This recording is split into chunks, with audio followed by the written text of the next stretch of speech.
Chapter 6.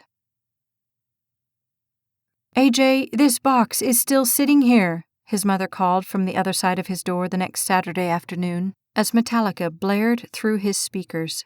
With a sigh, he turned the stereo down and went to the door.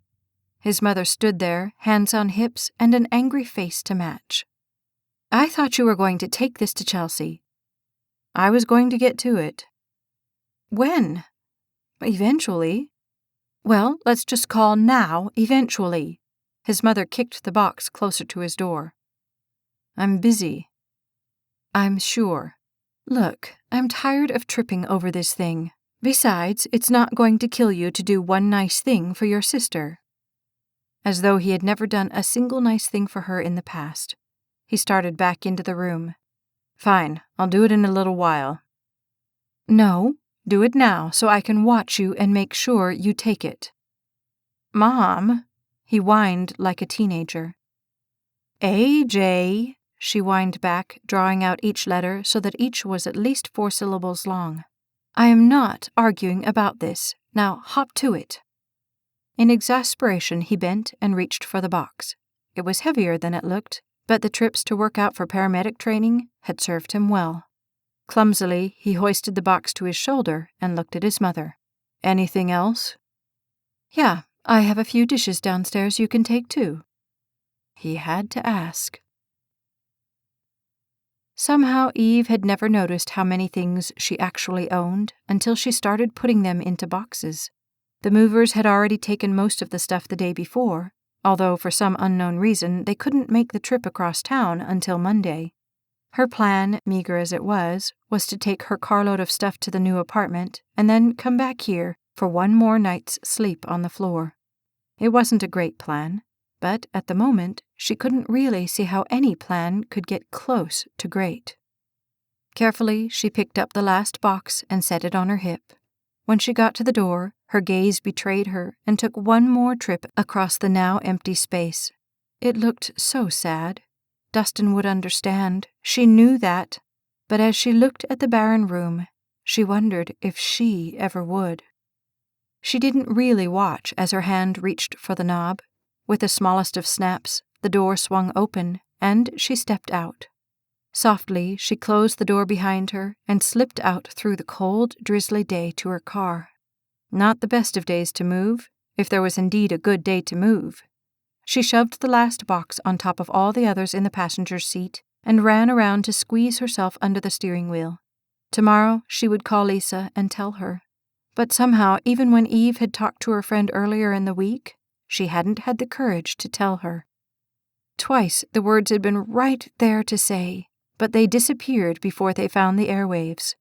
They would understand, and yet Eve couldn't bear the sight of their reluctant faces helping her move.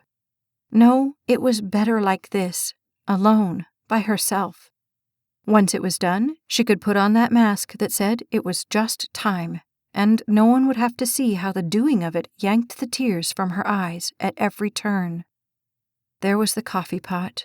Should she take it, or should she not? He was the only one who drank coffee, and yet it hadn't moved from the countertop in all the time he had been gone. There was the bedspread that they had picked out together, settling not on the one he liked or on the one she liked, but on the one they both didn't just hate. And then there was the closet full of his clothes, the one she had slowly but surely moved all of her clothes out of and relocated downstairs to the office closet. Somehow, it wasn't until she had swung the door open to unload the shelves that she remembered them. Slowly, she shook her head as she drove down the street to the freeway, but the vision of her sitting in the middle of the closet floor, holding his one pair of good brown shoes and sobbing, was going nowhere. They were just shoes, and his least favorite ones at that. Nonetheless, her tears hadn't really seen the need to get technical about it. All they saw was another piece of him that had been discarded along with everything else. When the people from Goodwill had come to pick up the items she had laid out for them, Eve couldn't watch. She had sat in her office, telling herself that the summer clothing line needed finalizing while the 2 men trekked up and down the stairs. Then one of them had come to tell her that they had everything, and would she like a receipt? A receipt, as though Dustin's whole life could be reduced to some writing on an insignificant piece of paper. "No, that's okay," she managed to say to the man, who nodded and tried to smile at her. She hated that smile. She saw it everywhere. As she pulled onto the freeway and picked up speed, Eve wished she never had to stop. Then maybe she could outrun those smiles and those sad, pity-filled looks that seemed to follow her every step. They said they understood, and yet they didn't. They couldn't. No one could. Hoisting the box to his shoulder again, AJ crossed the little parking lot of the La Paloma apartments. They were nice enough. Certainly nothing fancy, but nice. He pulled open the front door and crossed over to the stairs. At least today it was only one box. The last time it had been a couple hundred. How one person could accumulate so much junk in 26 years was beyond him. Even when he left for California, a suitcase and a few pillows was all he needed. But as his mother was fond of pointing out, Chelsea was not AJ. No, Chelsea was a woman now, and she needed to present herself in a certain way to the world. Apparently, that included having lots of her own things. AJ had little use for things. They tended to tie his life down too much. Freedom was much more important than having the right kind of DVD player. On the 3rd floor, he turned the corner to the left of the stairs, walked down the hallway, and reached for the door. 3 knocks, and he stepped back, waiting for the inevitable, "Who is it?" A moment, 2, and he knocked again. After 3 knocks, he realized that somehow he hadn't bothered to ask if Chelsea would in fact be home. He knocked again. "Chels, it's me, AJ. Open up." But his entreaty was met only with silence. Frustration poured over him as he reached up and knocked for the 5th time. It was at that moment that he first heard the noise on the stairs. "Oh no," the soft voice murmured. "No, no, no, no, no. Oh, help." With no thought to the decision, AJ dropped the box from his shoulder to the floor and ran for the stairs. There, midway up, behind 3 unstable and sliding boxes, stood a figure half on one step, half on the next, fighting to keep control of the boxes lest they cascade right over the railing, but losing the battle badly. "Here." AJ descended the steps quickly and reached out for the top 2 boxes just before they had the chance to slide off into the abyss below. He didn't bother to ask. The soft plea was enough to tell him that his help was both needed and wanted. When the 2 boxes slipped from their precarious base into his hands, AJ smiled at the face they revealed. Long, slender nose, almond-shaped eyes, small, squared forehead under a mass of near-black hair that was secured to the top of her head, but falling down all around her face at the same time. A moment passed, and then recognition hit him like a punch. "Eve?" "AJ?" she asked, and her face dropped in shock. "What are you doing here?" The smile came easily. "Waiting for you, I guess." When her face fell in confusion, he laughed. "Trying to drop off a box of stuff for my dumb sister, who doesn't seem to be home." He jerked his head back to Chelsea's door. "But I thought the other sounded better." The sadness and fear etched in her eyes dissipated. "Huh. Well, I'm glad. For a minute there, I thought my stuff was a goner." He looked over the side of the railing dubiously. "Yeah, 3 flights down airborne, that might not have been a real good idea." Gently, he shook the boxes in his hands, "especially if there's something breakable in here." "Hey, careful with that," she said, jumping. "See? Not such a good idea to just toss it over the side." His smile slid onto his face as he made the slight motion of throwing the boxes overboard. "So where are these going anyway?" "End of the hall, right," Eve said, nodding in that direction. "But you can just set them at the top. I can get them." AJ pursed his lips together. "Seems to me it's only right, since I rescued them from certain destruction, that I carry them the rest of the way." She put her head down as if she might actually decline his offer. "Okay," she finally said softly. He swung the boxes up the steps in front of him. "Lead the way." Carefully, she stepped past him, and it wasn't until they were midway to her door that AJ's senses picked up on why she looked so different today. In gray warm-ups under a mud-brown cable-knit sweater that draped over her like a tent, she looked like a starving college student more than a fashion mogul. At her door, Eve fumbled with her keys for a moment and then released the lock and stepped inside. The space beyond resembled Chelsea's digs, except it had an airier feel to it. 2 huge windows spanned the wall to the right where the dining room was, or would be. Save for the 3 boxes they carried, the whole place was empty. "Nice," AJ said as he walked to the windows and looked out without bothering to put the boxes down. "Not much of a view, but I thought it would be good light for my drawing table," Eve said from behind him as she set her box on the floor. Then she straightened and watched him for a second. He turned, and the vulnerability evident in her stance and features touched his heart. "It's great." Then he remembered the boxes. Carefully, he lifted them as if to ask where to put them, and she jumped to life.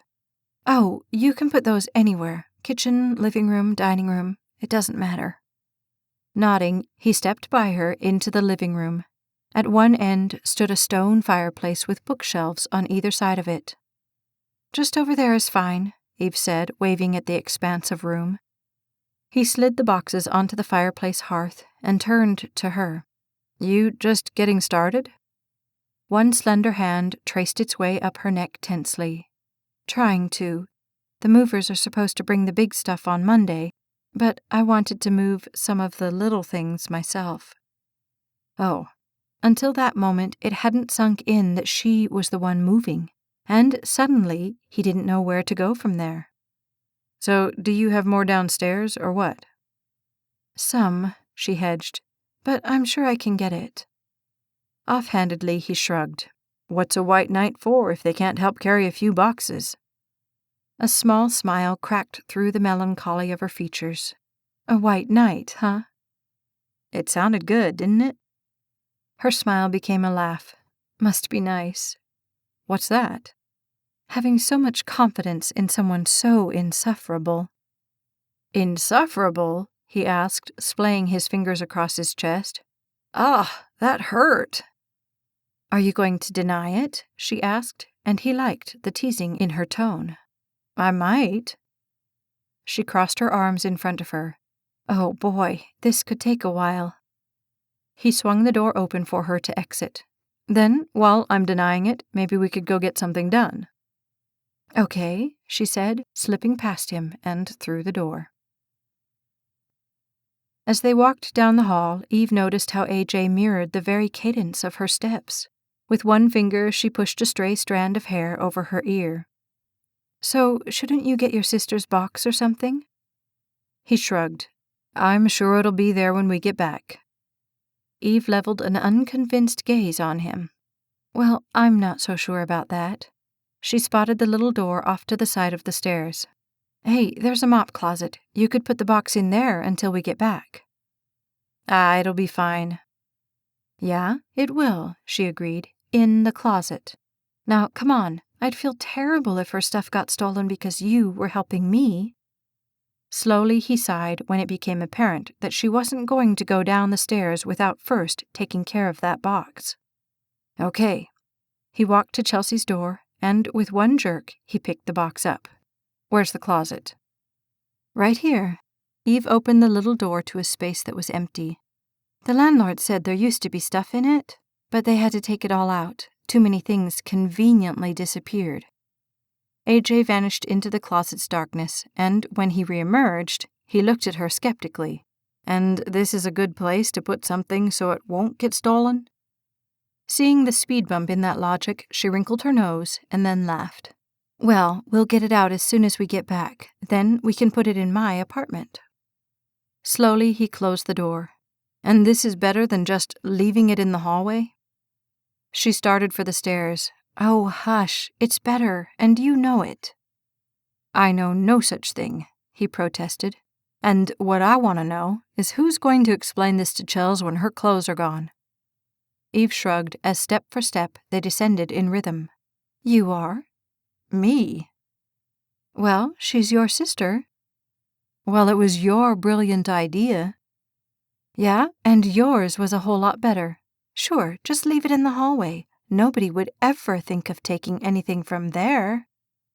I hardly think grand theft would occur in the span of the 3 minutes it's going to take us to get back up here, he said. 3 minutes? She landed a skeptical glance on him. You sure don't underestimate yourself now, do you? Nothing to underestimate, he said with a teasing grin. Oh, you're awful. At the bottom, she pushed through the door and out into the parking lot. If I'm so awful, then why don't you just tell me to leave? I did, and look how much good it did me. Side by side, they strode to her car. You did not tell me to leave, he said as she unlocked the little silver door. I did too, she protested as she pulled a box from the car and put it in his outstretched hands. I told you that you could put those boxes at the top of the stairs and I'd get them. She handed him another box. That's not telling me to leave.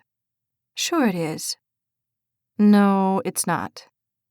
Oh yeah? Then what is it? She asked, stacking one more box on top of the others and then reaching for the stack of pillows and blankets in the back seat. Okay, it kind of is, but you didn't say, AJ, you're in the way, I wish you would leave me alone. Oh, so that's the magic words? Eve asked as she kicked the door closed with the heel of her tennis shoe. I'm going to have to remember that one. Boy, you're nice, he said, turning to follow her back to the building. Did anyone ever tell you that? At the door, she turned and smiled brightly at him. I won Miss Congeniality in high school. Awkwardly, she tangled with the door, pulling and fighting to keep it open. Finally, on her yank, he reached a foot out to hold the door so she could slide around him and get inside. He shifted the boxes in his hands so he could see the stairs.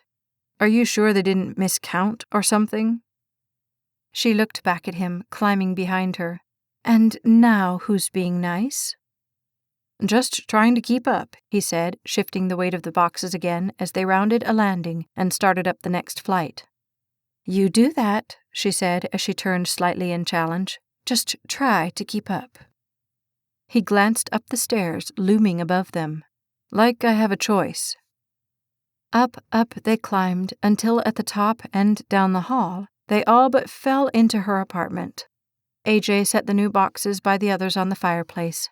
Eve simply dropped the pillows and blankets on the floor and pushed her hair, now damp on the roots, out of her eyes. You'd better go get that box, she said, resting her knuckles on her hips. Isn't there more to get? Yeah, but I've got to rest for a minute. Oh, his bravado turned in a heartbeat to unease. You can just bring it back here, she said with a shrug. It's not like I don't have the room. You sure? Yeah, no problem. Slowly, he stepped to the door. Okay, I'll be right back. I'll be here. When he slipped out the door, Eve sighed with a smile on the edges of it. He was totally insane. Reluctantly, she looked at the boxes on the fireplace and scratched her ear. Moving had to happen sooner or later, but suddenly, sooner seemed much sooner than she had figured on. Might as well get started, she said with a sigh.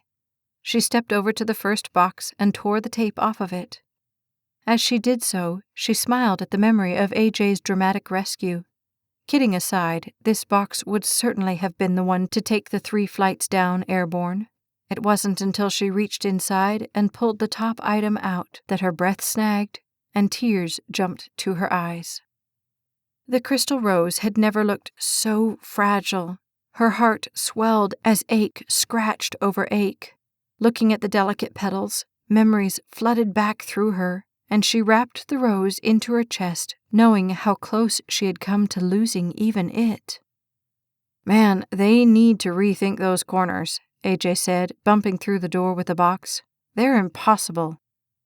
She jumped at the noise and spun toward him, forgetting for a second too long the tears sliding down her cheeks. The second he looked at her, all humor left his face. The box slid to the floor without so much as a backward look. Her gaze dropped to the floor as she sniffed and fought every emotion she had stuffed down for months on top of months. In the next heartbeat, his arms were around her. However, nothing could stop the tears. They flowed from every crevice in her whole body, overwhelming every sense she thought she had until it felt like she might drown in them. Hurt that she had been pushing down for more than a year suddenly had no weight on top of it, and it sprang to the surface like an unleashed coil. Everything hurt. Head, body, heart, and soul. There was only throbbing pain. Tears slid down her cheeks and across her nose as she squeezed her eyes closed to stop them. But this army would not be thwarted.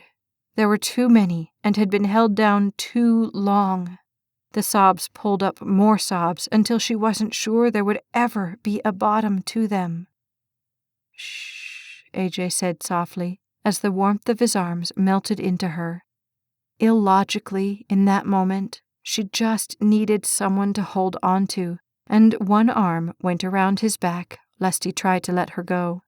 She gripped his shirt, crushing the soft jersey material in a clinch, knotting it, wrinkling it, and not really caring. In the safety of his embrace, the floodgates of her pain shattered, and all her mind could contemplate was how very bad she ached. It was then that she felt the palm of his hand rubbing slowly up and down her back, and she couldn't remember ever feeling anything so amazingly gentle. Her head, resting in the middle of the space between his chest and his shoulder, felt completely sheltered from all of the horrible feelings gushing through her. Slowly they subsided, although he never so much as moved to back away from her. Peacefully, his palm continued its slow, methodical motion up and down her back, until she thought she could just get lost in that movement. Exhaustion pulled at her, wrapping around her like the tentacles of a massive octopus. What she wanted to do was simply lay her head down and go to sleep. What she did instead was sniff back the tears and pull away from him. When she looked up into his soft golden bronze eyes, however, there was only concern gazing back at her. "Sorry," she said softly as she swiped at the tears. His smile, soft but sadness and worry tinged, touched her heart just as surely as his hand was touching her arm. His eyes were serene. No need to be sorry. Something tugged at her heart, pulling her gaze from his down to her hands. "It's just that," she beat back the tears that threatened again. "Dustin gave me this, and I don't know what to do with it." The tears threaded through her as slowly AJ's hand slid up and down her back, even though he was now standing next to her rather than in front of her.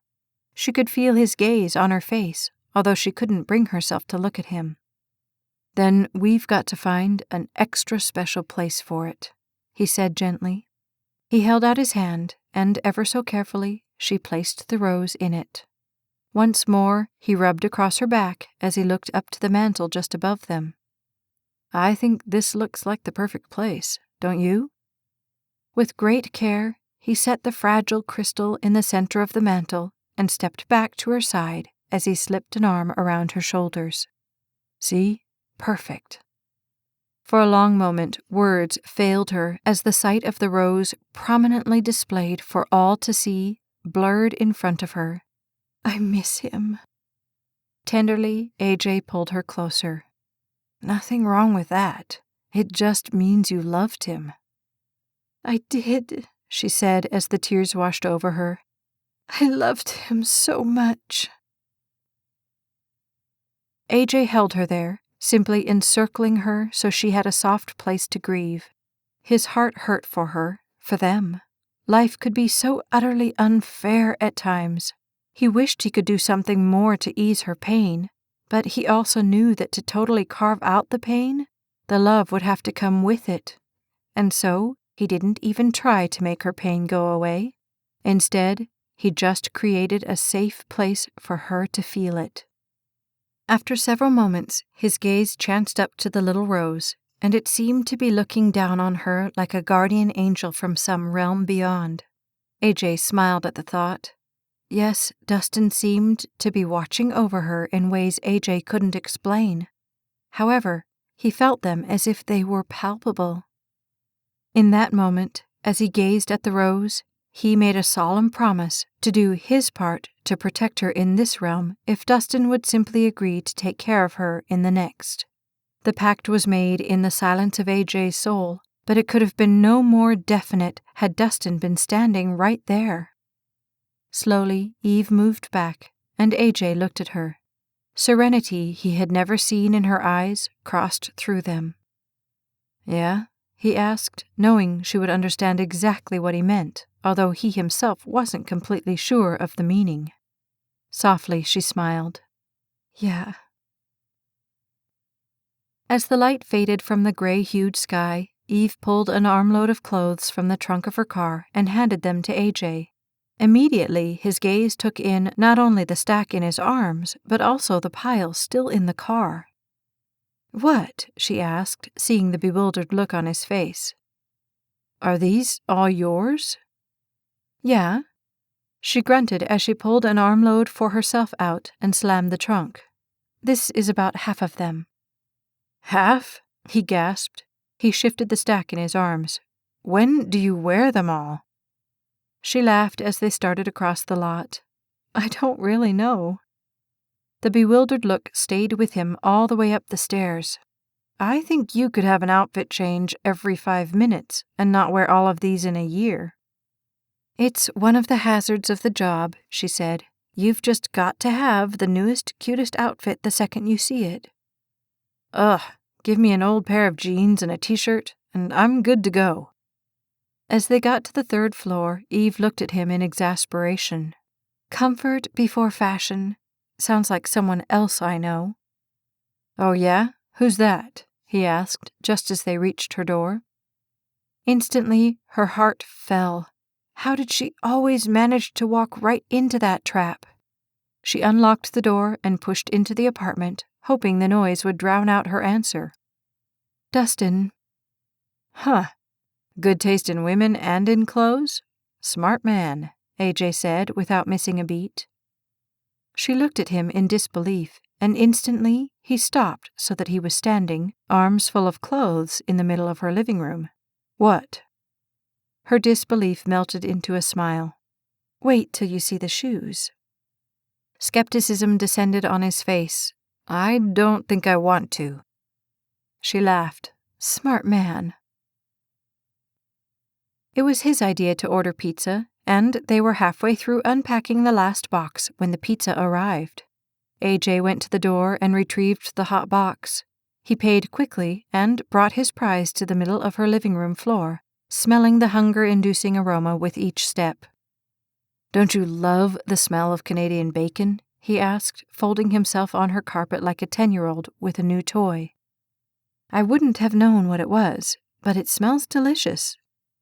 Leaving the box she was unpacking, she joined him on the floor as he laid the pizza box down and opened it. She picked up the 2 drinks he had set aside. "Mountain Dew or Pepsi?" she asked, holding the 2 cups up. "Pepsi," he said, pulling a stringy piece of pizza from the box. He laid it on a napkin and handed it to her as she exchanged pizza for Pepsi. "I am starving," she said as she put the drink between her legs and prepared to devour the pizza. "You are? I had a fruit pie for breakfast like 12 hours ago." He bit halfway into his slice of pizza and chewed heartily. Her hunger threw propriety out the window. Besides, it was just AJ. There was nobody she needed to impress. 3 bites were in her mouth by the time she came up for air. "Oh, man, that's good." "Told you." A couple more bites and he started to reach for another slice. However, he stopped, looked around, and then dragged the box and his cup over to the wall. There, he resumed scooping another piece out. Taking his lead, Eve scooted over by the fireplace and leaned on the hearth. Another 4 bites were in her mouth before she realized no one had said anything for a solid minute. "Okay, here's one," she said after she took a drink and swallowed the sweet but tart soft drink. "What's that?" he asked, still chewing. She gulped the piece in her mouth down. Pizza or hamburgers? Definitely pizza. Thick crust or thin? Thick. Stuffed crust or not? Not.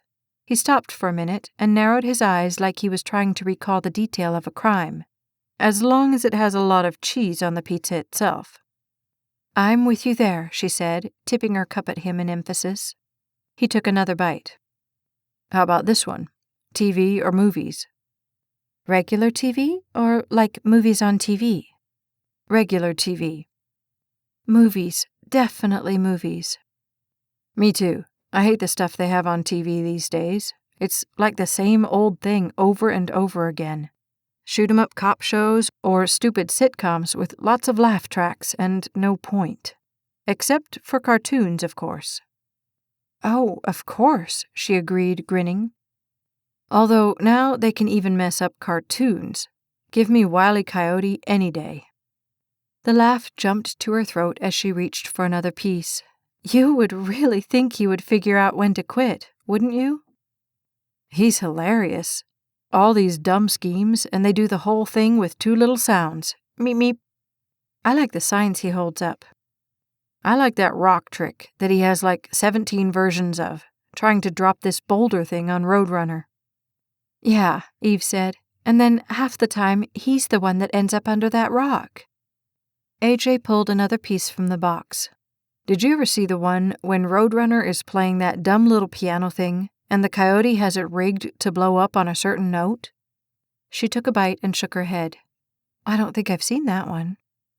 It's so hilarious. There's this music sitting up on the piano and Roadrunner keeps playing through it, but at the end of it there's this one note that he keeps hitting wrong. Of course, that's the note that will blow the whole piano up. He plays it wrong like 3 or 4 times, and that last note is just so off. Then, finally, the coyote gets so fed up, he comes out to show him how to play it. And it blows up on him, she finished, nodding. I think I have seen that one. That just cracks me up every time. It's like, here, move out of the way and let me show you how it's really done. Then it just kabams everywhere. Oh man, how true is that, she said. No kidding. As soon as I think I'm going to show somebody how to do something, kabam! Never fails. You? Surely you've never made a mistake. A mistake? He leveled a get-serious gaze at her. Now who's underestimating me? Oh yeah? What's the biggest mistake you've ever made? His chewing slowed as he thought about the question. Then, as she watched him, the smile fell from his face. The times when I think if I would have done something different, somebody else might still be alive. He looked at the pizza in his hand as if it held no fascination for him. The ones you lose are really hard. Her heart softened toward him more than she'd expected as she gazed at him, suddenly so serious. That face that seemed in perpetual animation dropped away to reveal a despondency she hadn't known was even a part of him. Yeah, but I'm sure you save a bunch of them too. That's got to make you feel good. The gold of his eyes traced over her face. It never makes up for the ones you lose. Strange, she thought, as his gaze dropped from her face and he went back to his pizza. For the laid-back, just-have-fun, no-cares and no-worries attitude he usually exhibited, she had never so much as guessed this side was underneath all that. She retreated into her own world, and then wondered why she was so surprised. Compassion seemed as inherent to him as playfulness did. In a different light, she looked over at him, sensing things she had never known were there. You know, I bet the girls are all coming up with these life-threatening conditions just to get you to come over and save them. His seriousness fell into dubiousness. Ha! Yeah, right. They all take one look at me and run the other direction. Slowly, he stretched his legs out in front of him and crossed his ankles. Oh, now I don't believe that one for a minute, Eve said. Surely you've got some girl going into heart palpitations when you walk into a room? Like, what's her name? Melody. No, Melody and I decided long ago that friendship is as far as we want to go together. Of course, that doesn't stop her from trying to fix me up with everybody that happens to walk by." He reached for the last piece of pizza and held it up to her in offering. "You can have it." Eve wiped her mouth with a napkin and zeroed in on the previous topic. "So, does she have any particular body in mind?"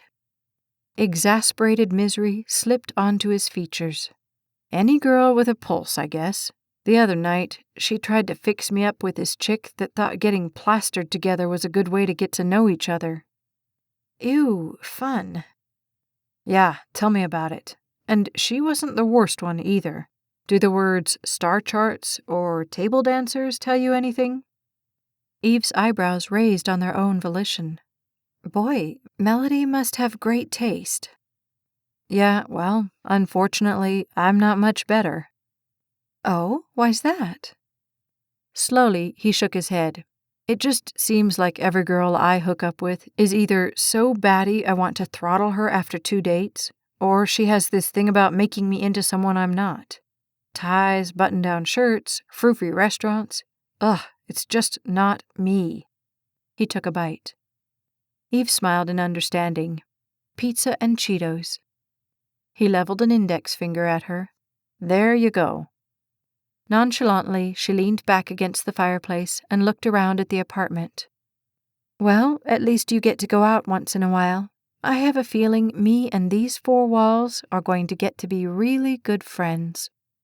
His gaze traveled over to her quizzically. "What about Dante?" She sighed and looked down at her cup. "Dante's sweet, but it's like he wants the whole package, you know? Marriage, wife, kids, the white picket fence. I don't know if I'm up for that anymore."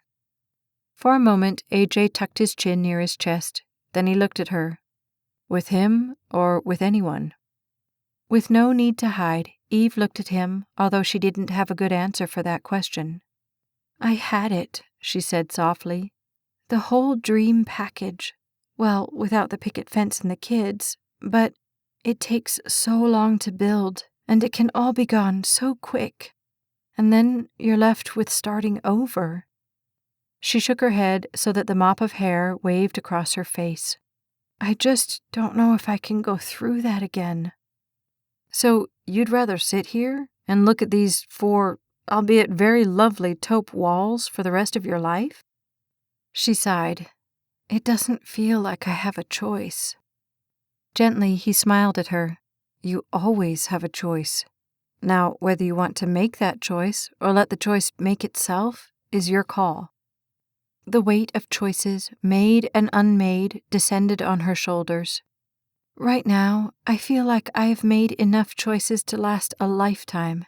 This whole moving thing is about all I can handle for a while." He sat in silence for a moment, then he looked around at the apartment. "I really can't believe Jeff isn't over here making sure you don't hurt your little finger carrying boxes that are too heavy." Eve ducked her head and pursed her lips. "He doesn't know." Instantly, AJ looked at her like he'd been sucker punched. "You didn't tell them you were moving?" She shrugged. "They would have just wanted to help." "Hello, they're your friends. That's what they're there for." Slowly, Eve shook her head. "Jeff has work, and Lisa with a baby and all. She shouldn't be carrying stuff upstairs. Besides, I didn't want to put him through that." "Through what?" AJ asked, although by the soft tone of his voice she knew he already knew the answer to that question. "Jeff had a really hard time when Dustin, being a fireman and all, it was really hard on him. I know he feels guilty sometimes for still being here when Dustin isn't. I can see it in his eyes. Today was going to be hard enough. I really didn't need them looking at me all scared and sad the whole day." "So you're just going to move and not tell them?" AJ asked seriously. Eve laughed. "Yeah, right. He'd probably hunt me down if I did that. No, I'll tell them, next week sometime when I'm unpacked and things get a little more settled." Once again, she looked around at the empty walls. "It's just so hard to believe this is home now. It feels like somebody else's place and I'm just going to crash here for a while." "Yeah, on the floor," he said, nodding at the heap of pillows across the way. She looked at her watch and sighed. Yeah, I was going to go back to the other place tonight, but I think I've about decided just to call this good. He mimicked her, and his eyes widened when he saw the face of his watch. Oh man, I didn't realize it was so late. He pulled up onto his heels as he threw the remnants of supper into the pizza box. She watched him, suddenly grateful that he hadn't just set the boxes down and left. His gaze chanced over to her and caught hers staring back. What? I thought today was going to be awful, she said, with barely a breath behind the words.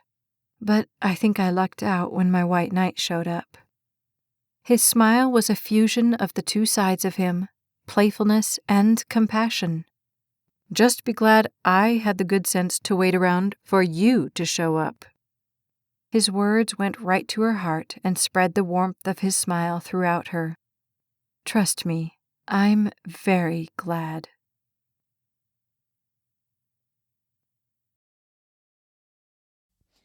Like and subscribe to the Staci Stallings YouTube channel so you never miss a second of the story.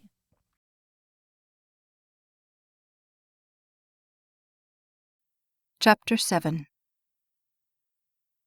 You didn't call us? Lisa shrieked Wednesday evening when Eve finally got up the courage to call and tell them.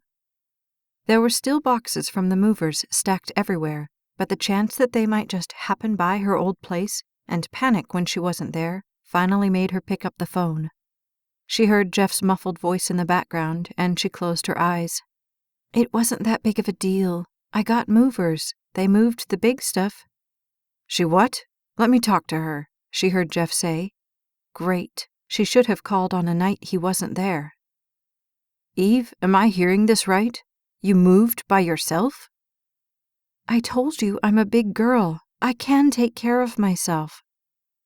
Well, everybody can use a friend, especially when you decide to do something like that. Why didn't you call us?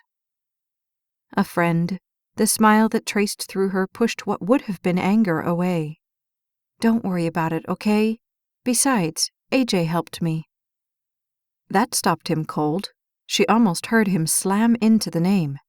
AJ? Yeah, she said, smiling at the memory of him standing on those stairs. It was my lucky day or something. Well, you should have called us. Next time, she said gently. Could I talk to Lise again? Yeah, just a second. The next voice she heard was Lisa's. You really could have called us, you know. I know, Eve said. But I know why you didn't, Lisa said softly. Oh, and what's this about AJ anyway? Again Eve smiled. His sister lives about 5 doors down from me. And he just showed up? Yeah, something like that. What about Dante? Lisa asked, and the worry was back in her voice. I don't know. I haven't talked to him in a couple weeks. Did you tell him you moved? That was an idea Eve had never even thought of. It kind of slipped my mind. Slowly Lisa sighed. I thought you two were getting along. We were. We are.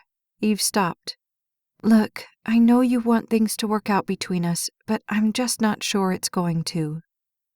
Of course it won't if you don't give it a chance. I'm not trying not to give it a chance. It's just, I think we're in 2 different places in our lives right now, and I don't want to force something that doesn't feel right. Have you told him that? Not exactly. I just kind of hoped he'd move on, and I wouldn't have to. Look, Eve, Lisa started with a sigh. I really think Dante could be good for you, but I can't make you date him if you don't want to. I do think you owe him a phone call, though, so he doesn't think you just skipped the country. Eve tried to think of a rational way around that, but nothing was coming. Okay, I'll call him. When she and Lisa hung up, Eve stared at the phone for several long minutes. Calling him was the right thing to do, at least to let him know she had moved if nothing else. But if it was the right thing to do, then why was it so hard to just pick up the phone and dial a few numbers? Another moment slid past her before she pulled the receiver up and dialed, trying not to think about what she was doing. On the other end, the phone rang and rang and rang. Then, just before she hung it up, the answering machine clicked on. With a quick shake of her head, she replaced the receiver.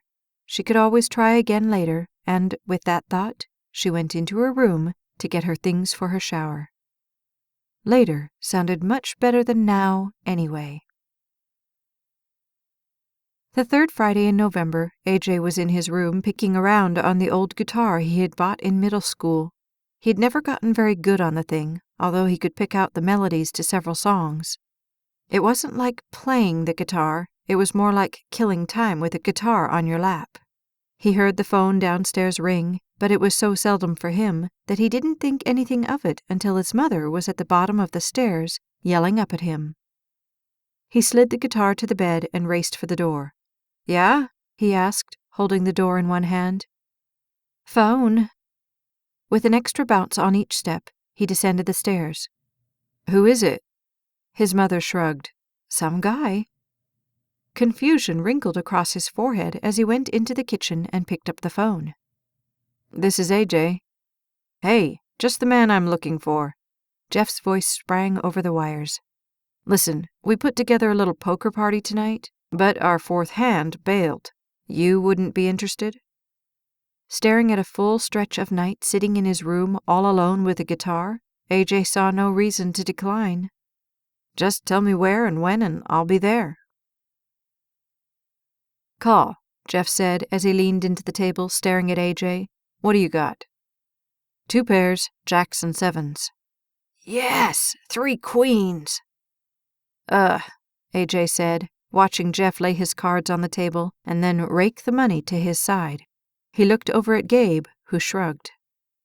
"I had a 10, Gabe offered as if that might help. AJ picked up his glass and downed the last of his soda. Jeff noticed the clink of ice as he began shuffling the cards. "There's more in the refrigerator. Help yourself." For a second, AJ thought about declining, but decided against it. He stood from the table and ambled into the kitchen to the refrigerator, where he pulled a can out just as Lisa rounded the corner from the back room. "Oh, hi," she said, clearly surprised to see him rummaging through her refrigerator. "Hi," AJ said, holding the can awkwardly. There was something about Lisa that always put him right on the edge. When he was around her, he had the feeling that one wrong move might banish him to her bad list forever. "I was just—" He held up the can. Jeff said to help myself." "Oh, yeah, that's fine," she said, and for a second he wondered why she was being so nice. It wasn't that she was mean, and there was no denying that she was beautiful. However, she always looked so serious. As he poured the soda into his glass, he watched her go over to the cabinet and pull out a glass. When she turned, he was once again square in her sights. "So, are you having fun?" she asked, crossing past him to the refrigerator. "If your husband would let the rest of us win a few, it would be fun." She laughed. "He's a hustler." "Yeah, I noticed." Slowly, she poured some bottled water into her glass. AJ felt trapped. He couldn't just leave when she was being so nice, and yet he was having trouble getting logical sentences past the fear to his brain. Careful not to spill it down the front of his shirt, he took a sip of the soda. "So, have you talked to Eve recently?" Lisa asked as she leaned on the cabinet and took a sip of her own drink. The gasp in his core sucked the soda down the wrong pipe, and when he started to answer, his voice squeaked.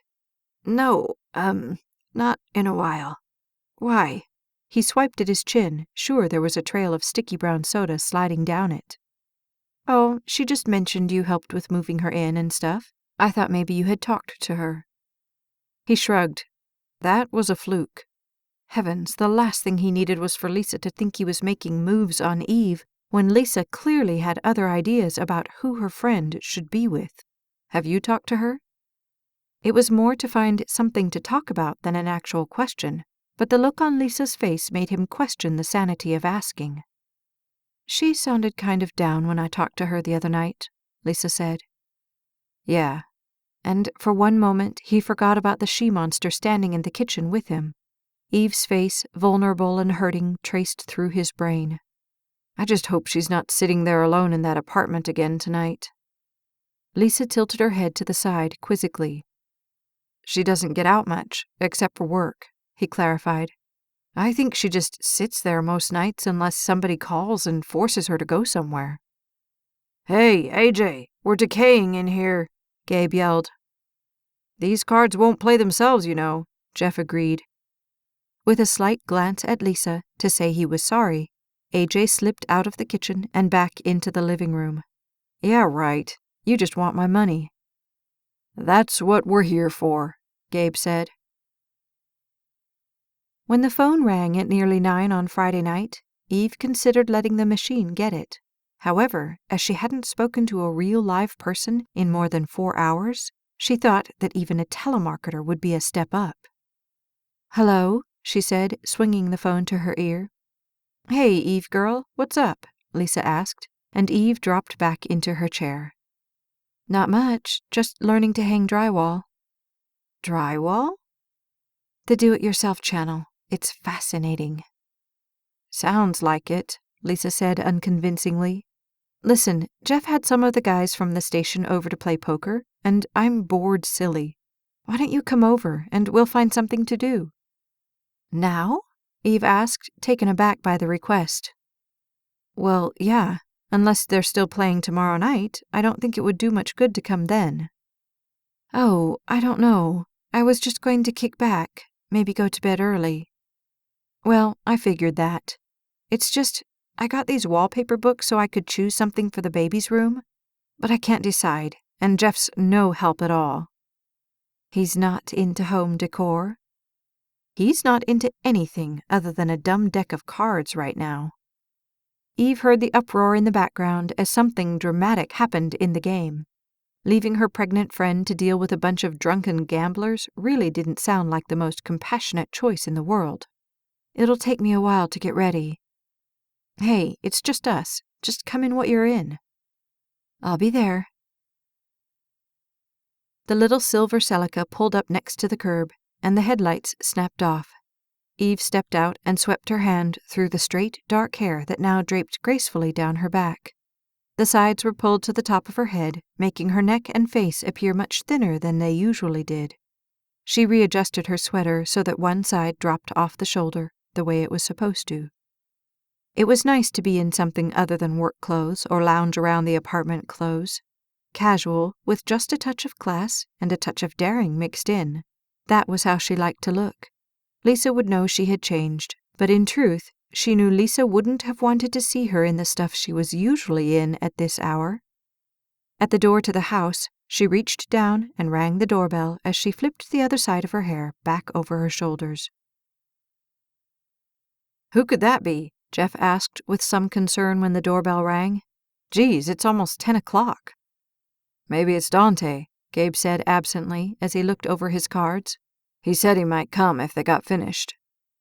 I'll get it, Lisa said, crossing through the room.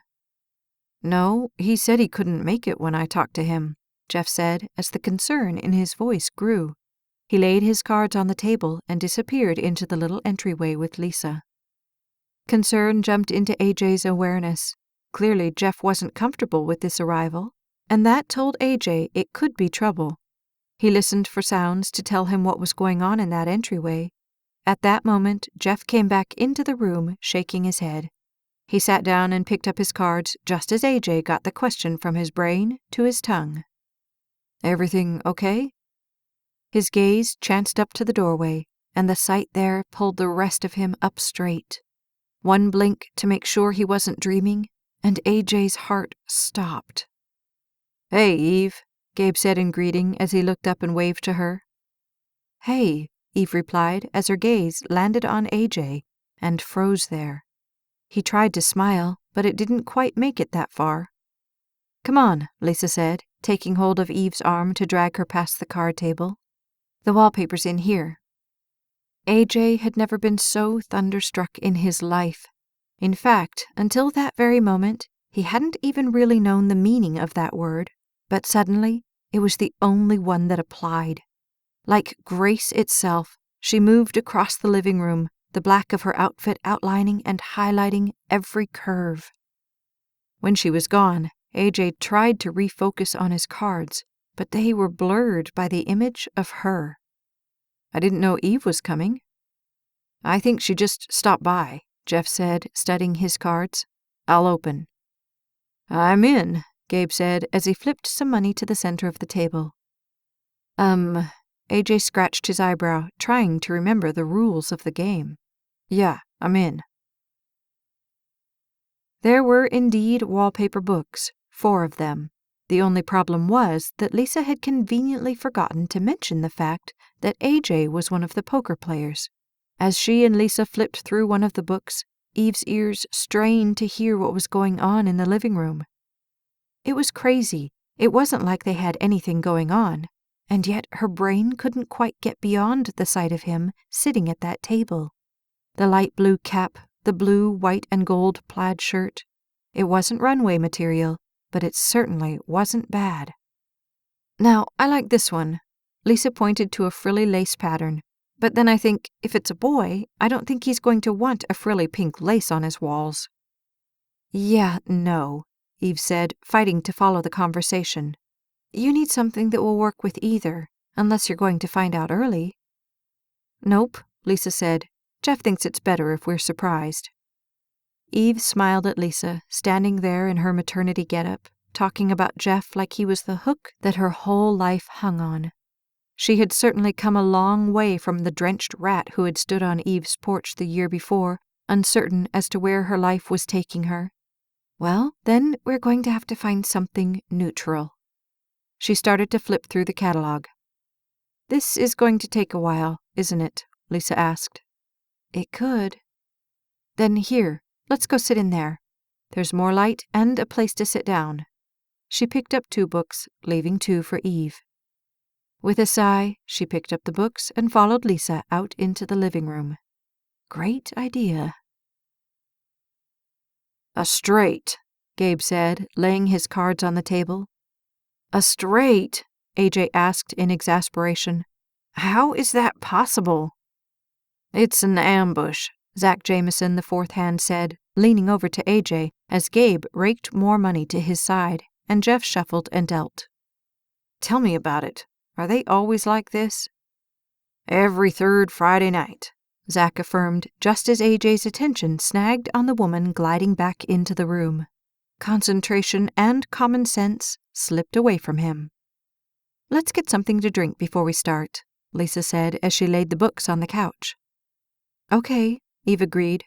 As they walked past, AJ couldn't help but think she seemed much taller today. When they were safely in the kitchen, he managed to ante up intelligently.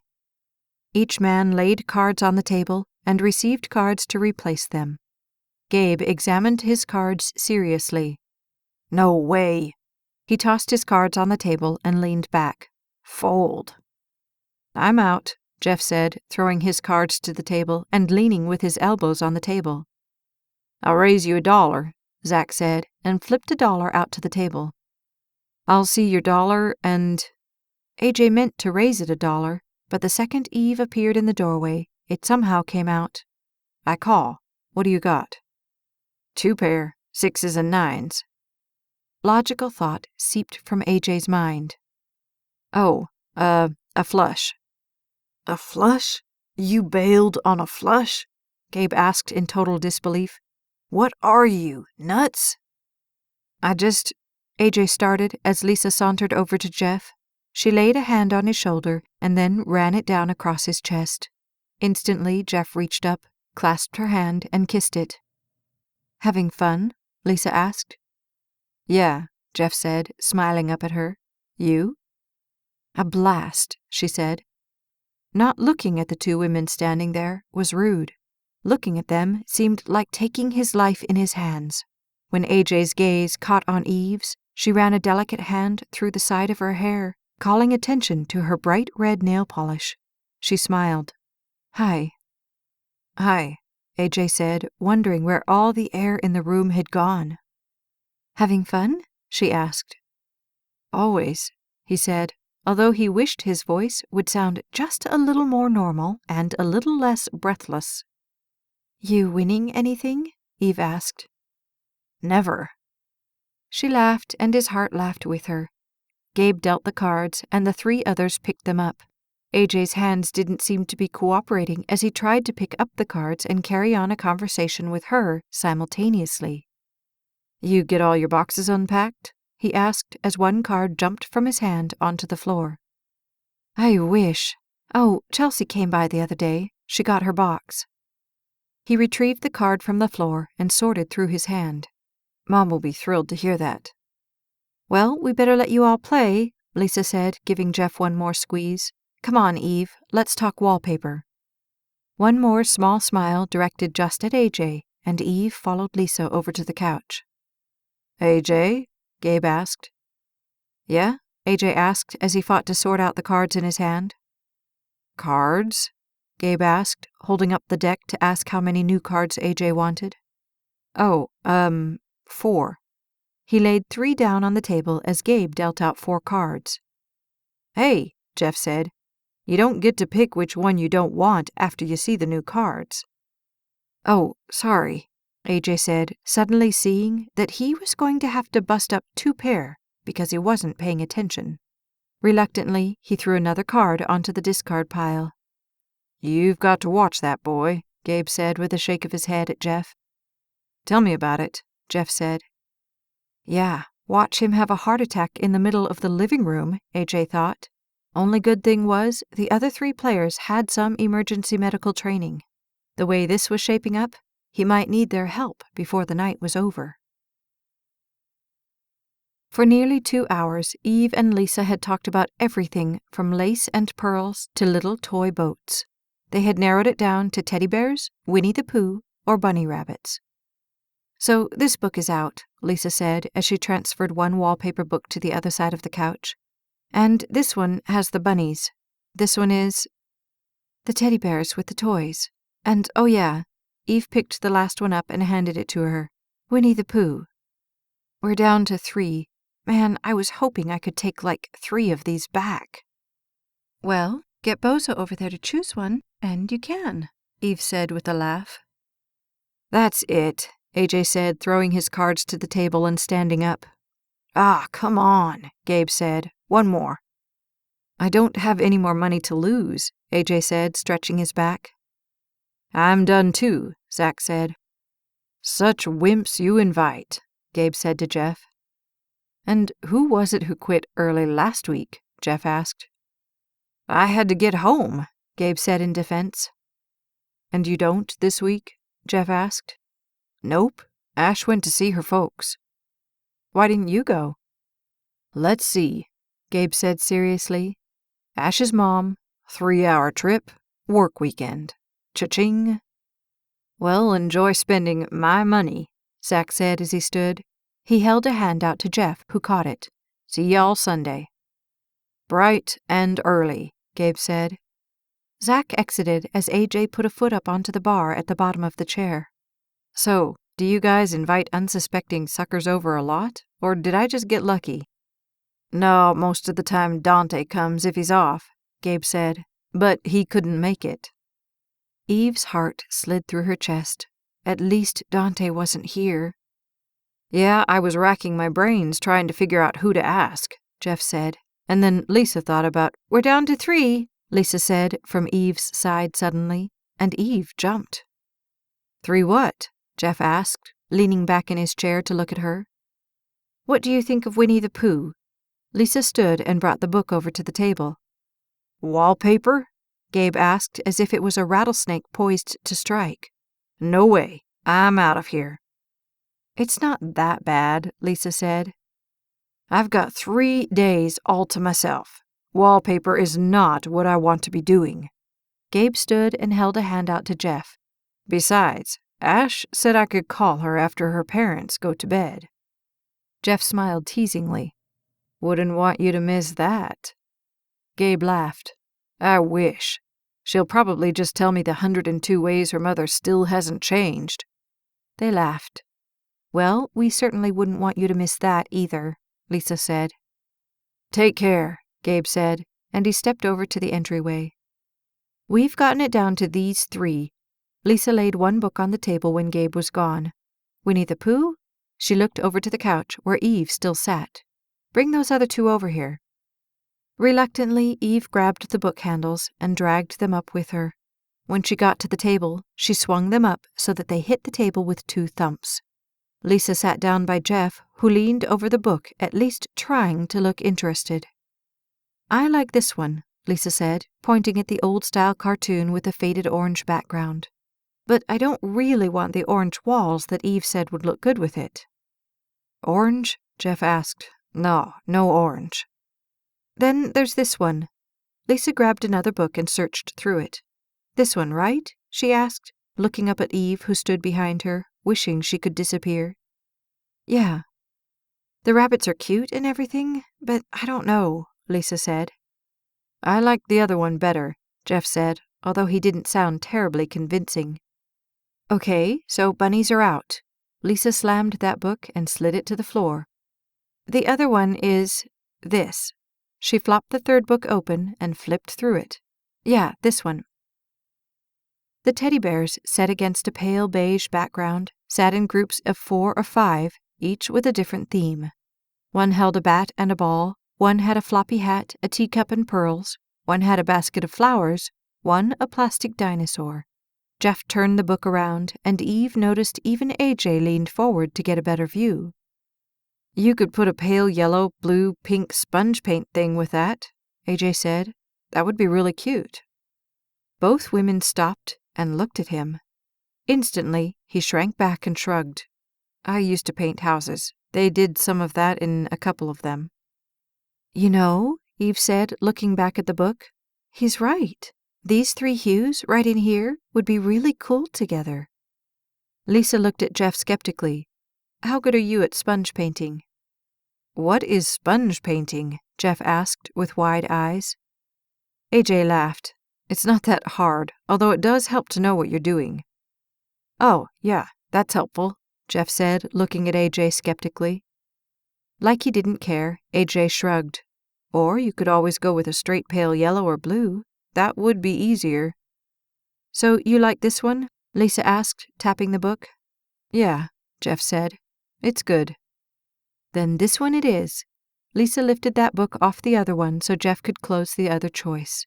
When she laid it back on the table, she looked at it and nodded. "Yeah, I like this one too."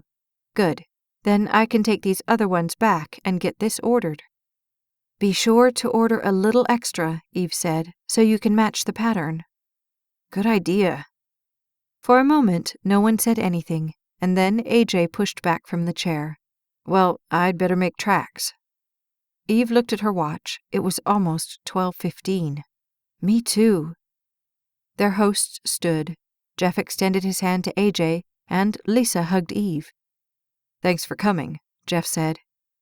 "I would say thanks for asking, but," AJ replied. "I'll be sure to keep you in mind for next time." "Yeah, you do that." Jeff turned his attention to Eve. "And you take care of yourself." He hugged her, and for the first time in a very long time, it didn't feel suffocating. "I'll try." Eve started to the door, followed by AJ, and then Jeff and Lisa, whose arms linked without question. "Have a good night," Jeff called as Eve pushed through to the outside. "Behave yourselves." "We'll try," AJ said good-naturedly. "Night," Eve called over her shoulder. "Night," her hosts called back. 6 steps down the sidewalk, her senses picked up on AJ walking right next to her, and on the fact that the door still hadn't closed. Then, just as they got to the curb, the door closed and Eve's heart jumped forward when she realized they were alone. "Where's your car?" "Down the block. There wasn't any place to park close," he said, and his gaze fell to the shadows at their feet. "Oh," she said, deciding that's why she hadn't noticed it earlier. "I didn't know you were a poker player." "I'm not," he said with a laugh, but it sounded like something different. "Ah." The closer they got to the little silver car, the slower her steps went. "So, you been hanging out on staircases, saving poor damsels in distress lately?" His smile slipped across her heart. "No, I've pretty much gotten out of that racket." "Too bad," she said lightly. "You're so good at it." He tucked his head to the side. "Yeah, well, It was fun while it lasted. At the door to her car, Eve turned and leaned against it. Well, I guess this is good night. Guess so, he said, glancing off into the darkness down the block. She waited, not knowing what she was waiting for. Well, drive careful. You too, he said with a tight smile and a slight nod. One more moment, and she turned to unlock her car. She slipped underneath the steering wheel and smiled back up at him. Night. His half-smile melted through her. Night. And with that, he slammed the door. As he stepped past the back of her car, Eve shook her head slowly and reached down to start the car. Although AJ's steps carried him away from her car, his heart was still right at that door, saying goodnight, looking into her beautiful eyes, getting lost in the trance that was Eve. When he started his car, he watched as she pulled away from the curb, and he pulled out behind her. It would be her who had to pull off first this time, he thought with a smile. Too bad, because it would make their journey together even shorter than the last time. It was nice that Lisa had thought to invite her, and suddenly he felt like a dummy when his conversation with Lisa drifted through his mind. She had already thought about Eve before he opened his big mouth. In fact, Eve was probably on her way over at that very moment. Great. Now Lisa probably really wondered what his plans were where Eve was concerned. True, he would like to have plans, but reality was, he didn't. Eve was so far out of his league, he was sure he couldn't even see her league with his good binoculars. No, it was a nice fantasy when he really had no concern for reality, but Eve was Eve. He was AJ. They came from different worlds. He noticed her car slowing down, and for a moment he wondered why. Then he realized she wanted him to pass. His foot mashed the pedal, and in moments her bright smile was shining at him through her window. With a wave, she pulled off the freeway and into the darkness. He shook his head, knowing he would never do anything to mess up their friendship. God, keep her safe, okay? Chapter 8. Hi, is this Eve? The voice said the Friday night after Thanksgiving. She had spent the entire day before at her parents' house simply trying to get through the next moment. By Friday evening, Eve wanted nothing more than to go to sleep and forget about life for a few hours. Yeah. Oh, hi. This is Dante. Guilt ripped through her. During 2 weeks of intense boredom, she hadn't once had a single good opportunity to pick up the phone and call him. Oh, Dante, hi. I've been meaning to call you. Yeah, I tried your place, but Jeff gave me this number. I hope you don't mind. No, she said, sitting down in the chair heavily. I don't mind. Oh, good. I kind of thought you were going to call me, and then when you didn't, and you moved and everything. More guilt. I'm really sorry. It's just, I've been so swamped with the move and work and everything. Yeah, I understand. You didn't mention you were moving or anything. I didn't know, she said hurriedly, and then she realized how flighty that sounded. It was kind of a spur-of-the-moment thing. I figured it must have been something like that because you never mentioned it. There was a long moment of silence as Eve fought with her brain to come up with some topic to discuss that wasn't about her, or moving, or him, or most of all, them. I was just curious if you might be free tomorrow night, he said hesitantly.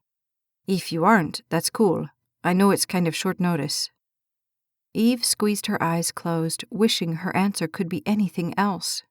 No, I'm not doing anything. Really? Oh, good, because I thought, some of us are getting together tomorrow night. I thought maybe you might like to go. She really didn't want to, but she also knew that just telling him that over the phone wasn't the way to handle it. Tell me when and where, and I'll be there. On Saturday night, AJ thought about calling her. That was silly, of course. She didn't want to hear from him. It wasn't like they were any more than two people who happened to end up at the same place a couple of times. But the thought followed him all the way out to the drum set in the garage.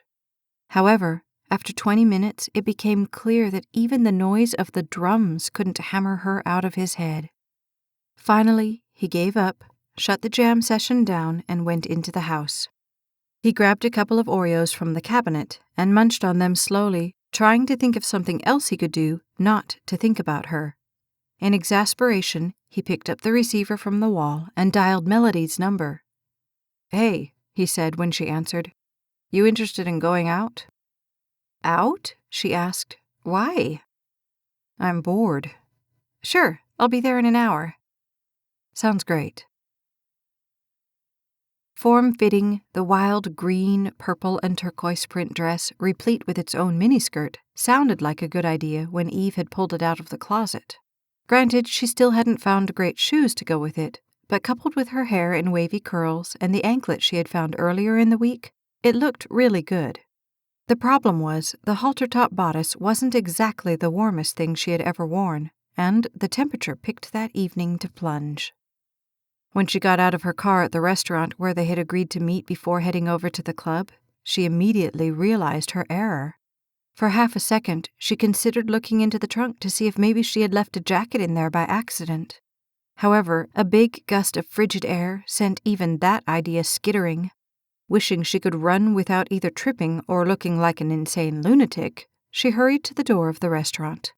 Once inside, she did a short chicken dance trying to get warm. Just as her body returned to non-chill status, Dante opened the door and stepped inside. Instantly, his eyes lit up. "Well, hello there." With no warning, he wrapped an arm around her shoulders. "Long time no see." "Yeah," she said, tiptoeing slightly so he wouldn't bury her nose in the wool of his jacket. He stepped back, and his gaze slid down her body even as his hand didn't move from the center of her back. Generally, she liked having people look at her. In fact, that was the point of wearing this in the first place. However, something about his appraisal didn't feel wanted or natural. "Nice dress." "Thanks," she said, as embarrassment seeped through her. She pulled at the bottom of it, wishing the skirt wasn't as short as it suddenly felt. His lips were next to her ear before she knew they were coming. "Es muy bueno." When he pulled back, the smile in his eyes sent her hand up to the knot of material at her neck to make sure it was secure. She wasn't sure of anything anymore. With a soft push, he led her over to the check-in table. 2. City streets had a good crowd, and AJ was glad. He followed Melody to a table and ordered a drink when the waitress made it to their table. "So what brought this on?" Melody asked, shaking out her layered medium blonde hair when the waitress left. "Boredom. Complete and utter boredom." He leaned back in the chair and rested his arm over the back of it. "Well, it's about time. I thought you were going to sit in that house and petrify." The waitress set the beer on the table in front of him, and he paid for it and Melody's drink. He added a nice tip and a smile to the payment. "Thanks." When she was gone, he tipped the bottle up and took a drink. "You're not working tonight?" "I took the night off. Actually, I had yesterday off too, but now I'm going to have to work Christmas." "I had to work yesterday, so don't come crying to me." The tips of his fingers tapped out the beat to the song playing on the speakers. "Man, it feels like forever since I've just kicked back and forgot about everything else." Melody laughed. "Maybe because it has been." It seemed more logical for Eve to take her car to the club. After all, she thought, the point of this date was to break up with him. But when they exited the restaurant, he insisted on driving her. "You're so independent," Dante said, shaking his jet-black hair, gelled and set to perfection. "Is that a bad thing?" she asked, not sure if she should be offended or proud. "With you is always a good thing," he said, and he leaned over to her and kissed the side of her cheek. Her heart wanted nothing more than to cry. Why was this always so difficult?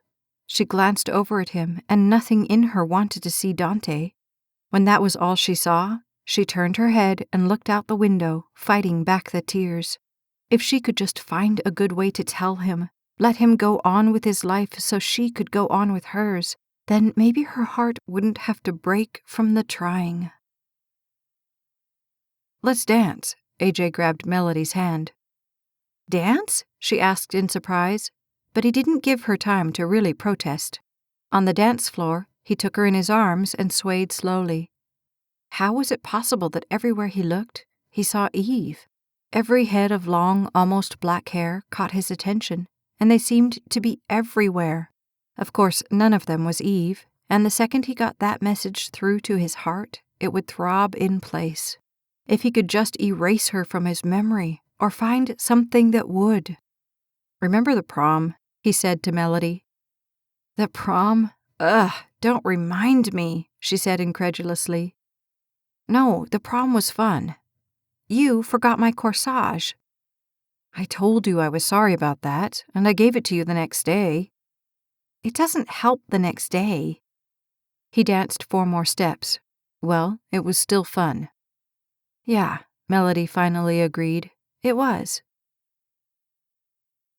"The guys have been hounding me to meet you," Dante said, wrapping Eve under his arm as the line inched forward. "These are like guys from the station?" Eve asked.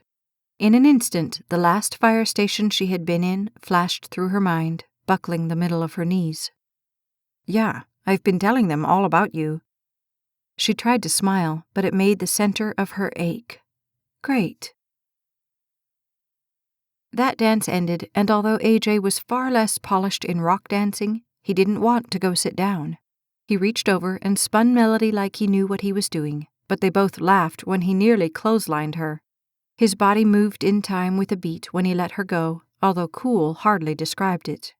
Then they just got silly and started showing off what couldn't even be considered moves to each other. Her "top this dance" was followed immediately by his until they were both laughing so hard they couldn't even dance. Falling together, laughing, they exited the dance floor and walked to their table. "You're insane, you know that?" Melody asked. "Why, thank you," he said, as if he was proud of himself. For one moment all thoughts of Eve slipped from his mind, but then his gaze chanced across the room, and one look stifled the laughter. He shook his head, knowing it couldn't have been her. His gaze returned to Melody, and he smiled. It was fun to have a night out with a friend. "And this is Eve," Dante said, by way of introduction to the people surrounding the table. She didn't know any of them, and it hardly seemed fair to act like she and Dante were a couple when her only intention was to not be in a few hours. Nonetheless, she slid in next to Hunter, one of Dante's friends, and tried to look comfortable. They hardly had time to order drinks before Dante took her hand as a slow song came on. His eyes were liquid when she looked at him. "Let's dance." "No!" her heart screamed like it was falling off the sheer face of a cliff. "Please, please, no." But he pulled her up and led her to the dance floor because her protest never made it to her voice. Once on the dance floor, his arms came around her waist, and she closed her eyes to block out the moment. His voice was suddenly in her ear. "The guys are jealous." "Yeah?" she asked, beating the pain down. He smiled at her. "I would be too." When AJ's gaze snagged on her wafting across the dance floor, he tried again to tell himself that he was just imagining things. However, if he was imagining things, he was very good at it. He tried not to stare, although that was not as easy as it sounded. It was only when his brain registered who she was dancing with that his senses came back into focus. It was her and Dante. Strange, he thought, watching them. Didn't she say something about not going out with Dante anymore? Or did he misunderstand that comment because some part of him wanted that to be the truth? It was obvious they were together. "AJ, hello," Melody said, waving her hand in front of his face. "Where'd you go?" "Oh, nowhere. I'm here." He ripped his gaze from the dance floor and anchored it to his bottle. "So did you get it or what?" "Get what?" he asked, trying to focus on what she was saying. "Super-terrestrial war. You said you were going to get it the day it came out. That was today." "Oh," he shrugged. "I might go get it tomorrow. I was kind of busy today." "I cannot believe you missed its opening day." Melody shook her head in exasperation. You're growing up on me here, and I don't like it. Yeah, he thought sullenly. Join the crowd. A few minutes, that's all Eve asked out of this night. A few measly minutes that Dante wouldn't have his hands on her, or be whispering in her ear, or be looking at her like a steak in the butcher's window. He wasn't doing it to make her self-conscious, she was sure, but it didn't matter. That was the effect it was having regardless of his intentions. The third time they stepped off the dance floor, Eve was desperate to find some small reprieve, something to stave off the excoriating time at the table. On the bottom step down, she glanced over to one side, and the sight of the long angled nose, and that smile that could be no one else's, flooded through her. Hey, it's AJ. Who? Dante asked, already turning the other way to their table. AJ. Eve yanked Dante in the other direction. Let's go say hi. Her feet carried her as if they had suddenly sprouted wings, and 2 tables before she got to his, she called to him, oblivious to the fact that she was dragging Dante through the crowd with her. AJ! AJ! She hadn't even considered the possibility that with the smoke and lights, it wasn't him. But when he turned, even those non-doubts disappeared. Hey! He stood in surprise, and Eve wrapped both arms around him in greeting. Hesitantly, his hand came around her back. It wasn't a long hug, but it did more to pull her spirit out of the blackness than anything else had in a week. She stepped back, and Dante's hand came around her, even as he extended his other hand to AJ. What are you all doing here? AJ asked, clearly taken aback. Night on the town, Dante said. Cool, AJ said, and then he glanced at the nice-looking but not standout girl who was obviously his date. Dante, Eve, this is Melody. Melody looked at them and held out a hand. Nice to meet you. You too, Eve said, wondering if there was a mystery date lurking somewhere around. I guess you guys are out on the town too, huh? He finally decided to get a life, Melody said in exasperation. I have a life, AJ protested. Hours and hours behind a drum set, blowing your brains out, does not constitute a life. Drums? Dante asked, instantly interested. I didn't know you played. A little, AJ said, backing away from them. I'm not terribly good. Don't let him fool you, Melody said sagely. He almost made it big in L.A. Really? Dante asked. Almost, AJ emphasized. Eve's gaze went to him in amazement, and total joy traced through her heart. Well, if you can play, can you dance? I'm not too bad, he said with an offhanded shrug. Melody leaned over into Eve's space. He's awesome. Well, how about I be the judge of that? Eve looked up at Dante, not really caring if he minded, but knowing she should ask anyway. You don't mind, do you? However, she didn't even give him a chance to say no, and Dante barely made a sound. Great, come on, AJ. Let's see your moves. This must be a dream, AJ told himself over and over as he followed Eve to the dance floor. There was simply no other good explanation. That was it. He was dreaming, and any second he was going to wake up. The piano led into the opening beats of old-time rock and roll, and suddenly he really didn't care whether it was a dream or not. Do you jitterbug? She asked over the music. I can try. He had seen a few people jitterbug in his lifetime. Not enough to know what to do, and certainly not enough to be proficient, but enough to at least get started. He took her hands in his, and they pushed back from each other 3 times. When she came back, he spun her under one arm and pulled her back through, danced a little, and tried it again. This wasn't too hard. The next pass through, she said, Here, grab my hand. She reached behind his back, and he managed to grab her hand. However, the second he had it, he realized they were in serious trouble as they were now back to back and going nowhere. Let go of this one, she yelled, laughing. When he let it go, she twisted back under his other arm. Sorry, he said as they started dancing again. It's okay. 3 tugs, and, she said, try it again. This time, they at least didn't end up in a tangle. Not bad, Eve said as they continued to dance. Why, thanks, he said when she came back to him. He spun her under one arm and back out again. Basics, that was good. Here, try this, Eve said, and before he had time to ask what she was going to do, she arched both of their arms up and over their heads, spinning them back to back and then face to face in the span of a second or two. See? Easy.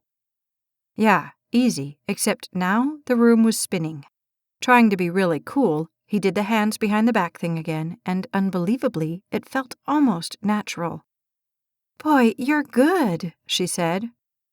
I've been trying to tell you that. Over the head, she yelled, and his hands swung up with hers. When he came back face to face with her, he laughed.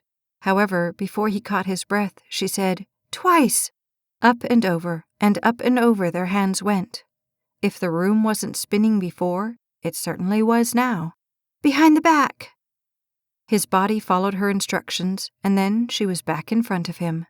3 tugs, and she said, Here! She bounced both hands up even as she held onto his. However, she underestimated how high it was over his head, and her arm caught him square in the forehead. Guilt and laughter collided in her face as she released his hands. Sorry! He put one hand to his forehead, but he was laughing too hard to really care. Maybe this would be safer, she said, putting her hands over her head to clap like the rest of the dancers. Agreeing wasn't necessary. He lifted his hands and bounced along with the claps. Safer, he thought, looking at her, but not nearly as much fun. When the music came back up, he reached over for her hands and pulled her into him. A spin under his arm and back out again. 3 tugs, and he spun her behind his back like an expert. As the music faded out, he spun her twice and caught her with his other arm. He laughed at the delight on her face. I didn't say I was any good. You were great, she said as he righted her and stepped back. Her gaze went to his head. Where's the cap? Nervously, he reached up and ran his fingers through his hair. I left it at home. I like it. A slow song started over the speakers. How about one more? I might step on your toes. Not if I step on yours first, she said. AJ's breath caught in his chest as she stepped into the hollow of his arms. His head bent into her without him telling it to. The silky material of her dress slid under the palm of his hand. It could have been no softer had it been her skin. Her head rested in the crook between his shoulder and his neck, and feeling like the world must have just stopped turning, he closed his eyes and just floated right off of it. The middle of his mind said she wasn't his date. She was a friend, and barely that. Still, the non-rational parts of him wanted nothing more than to make believe for that one moment they were together, that she was his and he was hers, and everything else would take care of itself. Slowly they swayed together, and the smoothness of her hand in his felt like heaven. Moments and moments until he forgot to count them all, they simply swayed together. Then, as the music began to fade, he reluctantly opened his eyes and glanced over to the tables where Dante was presumably waiting for her return. All AJ could see was darkness, but he knew Dante was there all the same. The song ended, and for one more lingering moment they held each other, and then he stepped back and was instantly caught in her gaze. Thanks. Soft, sad, and scared, her dark eyes gazed back at him. Thank you. He ducked his head and put his hand at her back to lead her back to the table. If only it was the two of them on a date. But AJ jerked that thought up short. It wasn't. She was with Dante, and that was how life was. At the table, Dante stood, and it didn't take a tape measure to realize he was nearly a full 9 inches taller than AJ. Thanks for letting me borrow her, AJ said, guiding her back into Dante's arms. Yeah, Dante said, trying to sound cool, but not really succeeding. He looked down at Eve. We'd better get back to the guys. She nodded, although AJ never really heard her response. Nice to meet you, Melanie, Dante said, and he and Eve turned and disappeared into the crowd. Wishing it didn't feel so bad to watch her walk away, AJ sat down in a heap. Melody stared at him with skeptical but inquiring eyes. "I'm thinking I've been looking for a date for you in the wrong places," she said. "I should have been looking on the runways." "What does that mean?" "That means, don't you think she's a little out of your league?"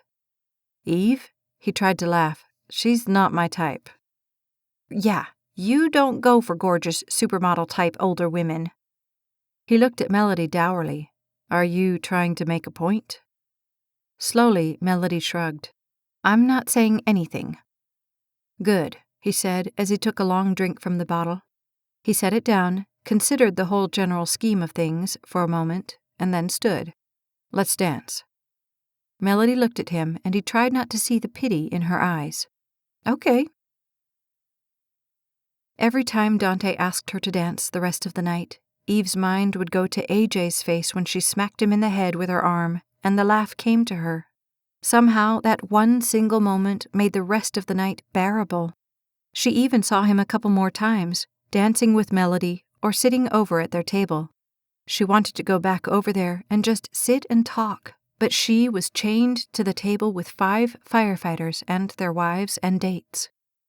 By the time Dante decided it was time to go home, the laughter in her spirit had all but died. Life was back. AJ saw them leave. He had seen little else since she had walked off with Dante, looking far too much like one half of a happy couple for his heart to take. When the silky print dress disappeared into the smoke by the door, he wished with everything he had that he could make her memory disappear as easily. His thumb rubbed up and down the side of the cold beer in his hand. What he wouldn't give to go back and relive those few precious moments in her apartment. What he wouldn't give to... "I think it's time to call it a night," Melody said, looking at her watch and yawning. "Yeah," AJ agreed. He slid off the chair. There was no longer a reason to stay. Dante's thumb rubbed across her shoulder tenderly, and Eve fought not to shrug it off. If she could get through the next few minutes without killing one or both of them, she would be doing good. "I really had fun tonight," Dante said in that low voice that pulled her nerves right to the surface. "I'm glad you wanted to go with me." Eve sat there, never turning to face him, her gaze buried in her lap. The words wouldn't line up in her head, and worse, they couldn't get past the lump lodged squarely in her throat. "You are so beautiful," Dante said, sliding closer to her, and he leaned in to kiss her. However, at the last moment, she turned her head and ducked away from him. Confusion traced over his face as he backed up and looked at her. "What's the matter?" She tried to look at him, but the vulnerability in her heart wouldn't let her. "I can't do this." The rivets holding the pain in her chest weakened. "I mean, you're really nice and everything, but..." He backed up further, staring at her in stunned bewilderment. "But I thought..." "I wanted to tell you before." Her gaze bounced up to him but dropped. The words were no more than a whisper. "I didn't know how." "Eve, what are you saying? I love you. I want to be with you." Slowly, she shook her head even as her eyes fell closed. "I can't make myself feel something I don't. That's not fair to you. And I can't keep pretending that this is working when..." "No, don't say that." He took his arm from her shoulder and grabbed up her hands in his. "Look, I know. Okay, maybe you don't feel anything right now. But it's early in the game. You have to give yourself a chance. Please, Eve. You have to give us a chance." She took a deep breath and looked at him, willing her heart not to crack right down the middle. "The game's over." Lying on his bed as the deep night took full control around him, AJ held the little Nerf football and tossed it into the air. What he wanted to do was find a way to forget about her, or at least not think about her for a few seconds running. However, nothing he came up with was working. He had tried the drums, but the middle of the night isn't the best time to cymbal crash your way past something. So he had retreated to his room, turned on his stereo, plugged in the headphones, and turned up the volume. He tossed the ball into the air and caught it with the other hand. Light was pointless. It was so dark in his heart that the light wouldn't have made any difference anyway. He tossed the ball into the air, and as it fell back to him, his memory stumbled over the angle of her smile as it spun on the dance floor. She was beautiful, no doubt, but there was so much more to her beauty. He tossed the ball into the air. Her greatest beauty was in the strength she exuded despite the events of her life. The ball went up into the darkness, but when it fell, his hand misjudged it and it bounced away from him onto the floor. With a sigh, he looked over at it, lying in the shadows. Slowly, he shook his head. It was clear that whatever she thought of him, if she even did think of him, which was doubtful, her thoughts certainly did not include them together. Another sigh slid through him as he pulled the pillow under his chin. Sleep now. Tomorrow would be another day farther away from her. Another day for her to get closer to Dante. Melody's right, he said softly.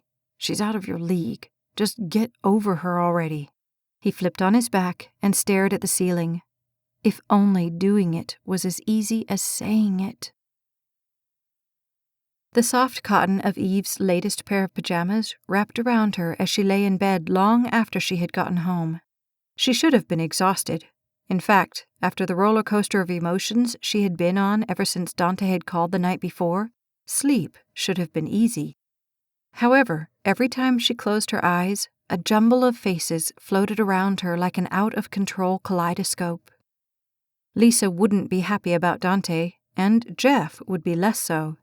Dante obviously was crushed, and although she wanted to do something to make the pain and confusion in his eyes vanish, every plan she thought of was doomed to make things worse.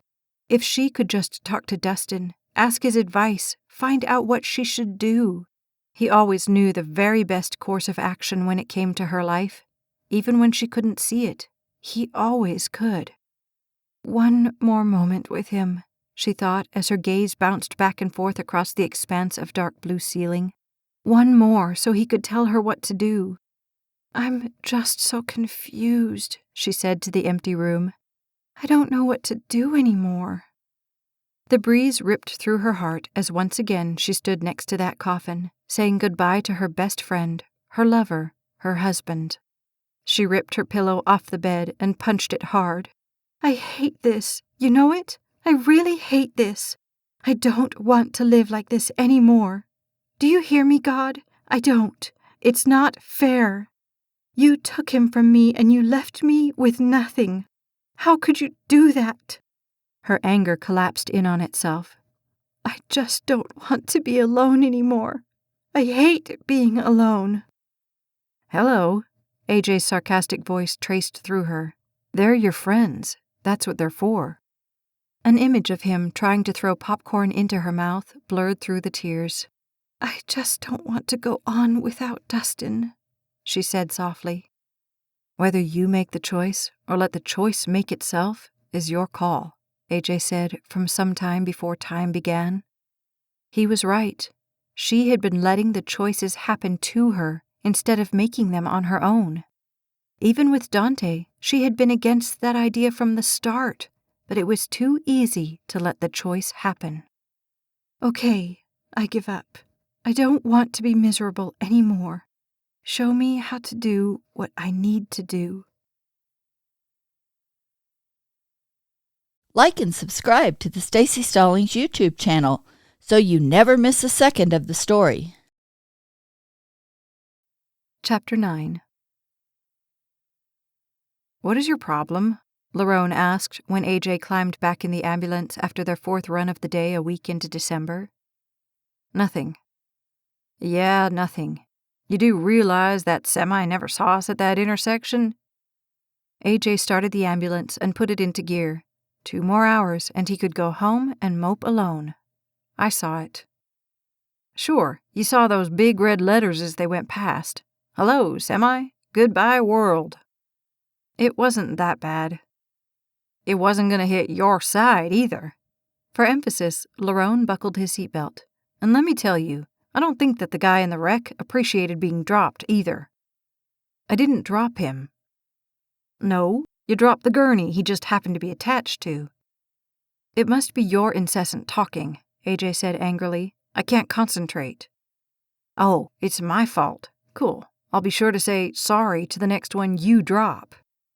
As he drove through an intersection, AJ's brain said it really wasn't as bad as Lerone was making it out to be. The truck was a good 4 feet away, and the guy couldn't have dropped more than a couple inches at the most. He probably didn't even feel it. Even so, AJ thought, pulling the excuses up short, he needed to get his head screwed back on straight, or he might have to go back to the auto parts store. Not a good thought. No, he needed to buckle down, forget about everything else, and do his job. People were counting on him, and he couldn't let them down because of some personal ghost problem that existed only in his mind. Calling any units in the vicinity of 2430 Maple Street. Lerone looked at AJ seriously. You sure you're okay? I'm fine. Just answer the call. The mall was jammed top to bottom with Christmas shoppers 2 Saturdays into December. When she was little, Christmas was always Eve's favorite time of year. It was the one time that her mother lifted her limited mall access rule. Back then, buying was out. It was more the sheer joy of getting to try on hundreds of outfits and dreaming of the day she would be able to purchase them at will. Truth was, she still couldn't buy them at will, but it never hurt, even now, to dream. For this trip, she had roped Lisa into coming too. They had talked nearly every night since the club scene, although they hadn't seen each other since the wallpaper selection event. As assumed, Lisa wasn't thrilled with the news about Dante, although Eve could tell she wasn't exactly surprised. And life had gone on as it always found a way to. However, by the time Eve suggested the little outing, the 4, albeit lovely walls, of her apartment were starting to close in on her. 3 hours, she had begged the day before. Surely Jeff won't miss you too much in 3 hours.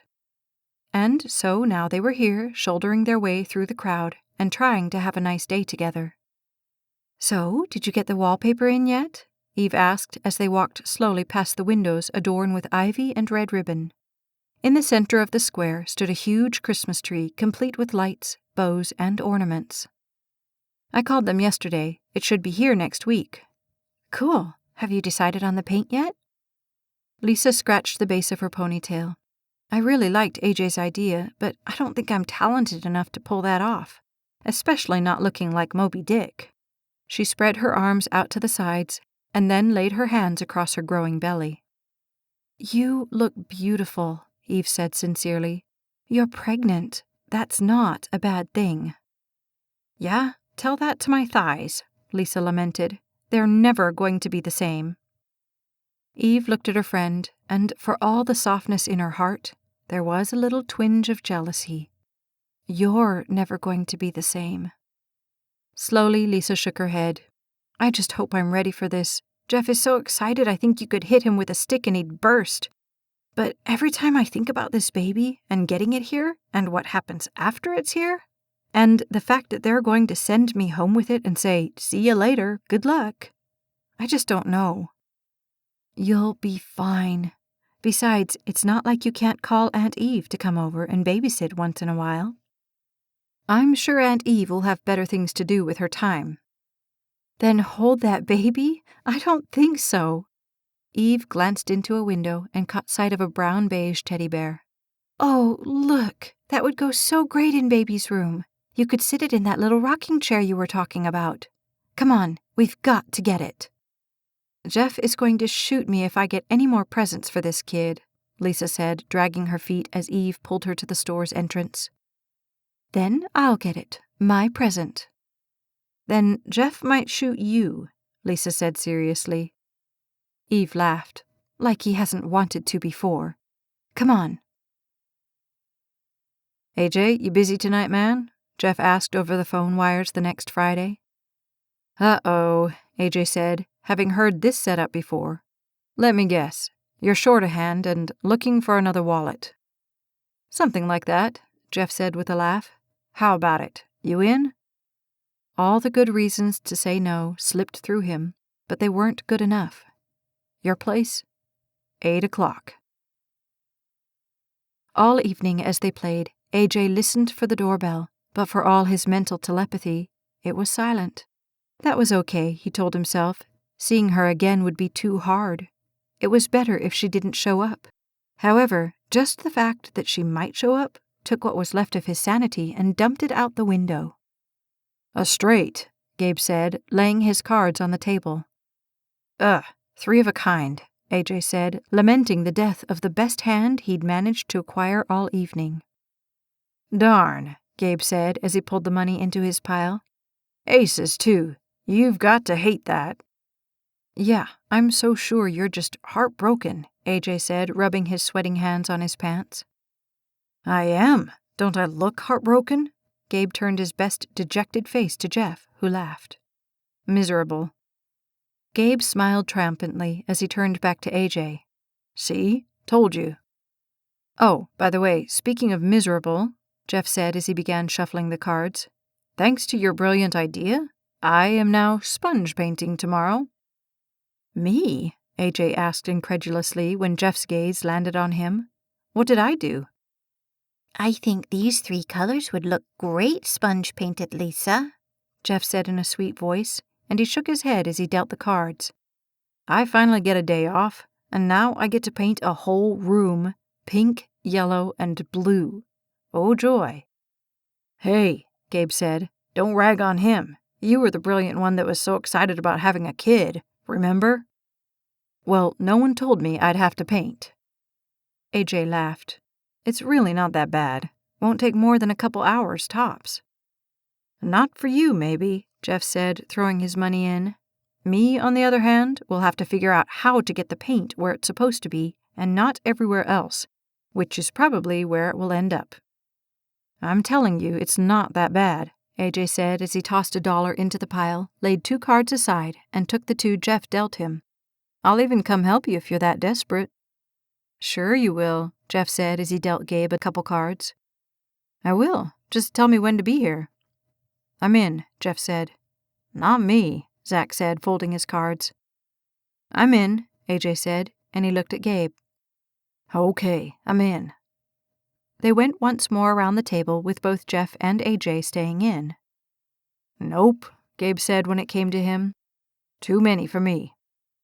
Jeff looked across the table at AJ. "I raise you $1. I see your dollar and raise you another."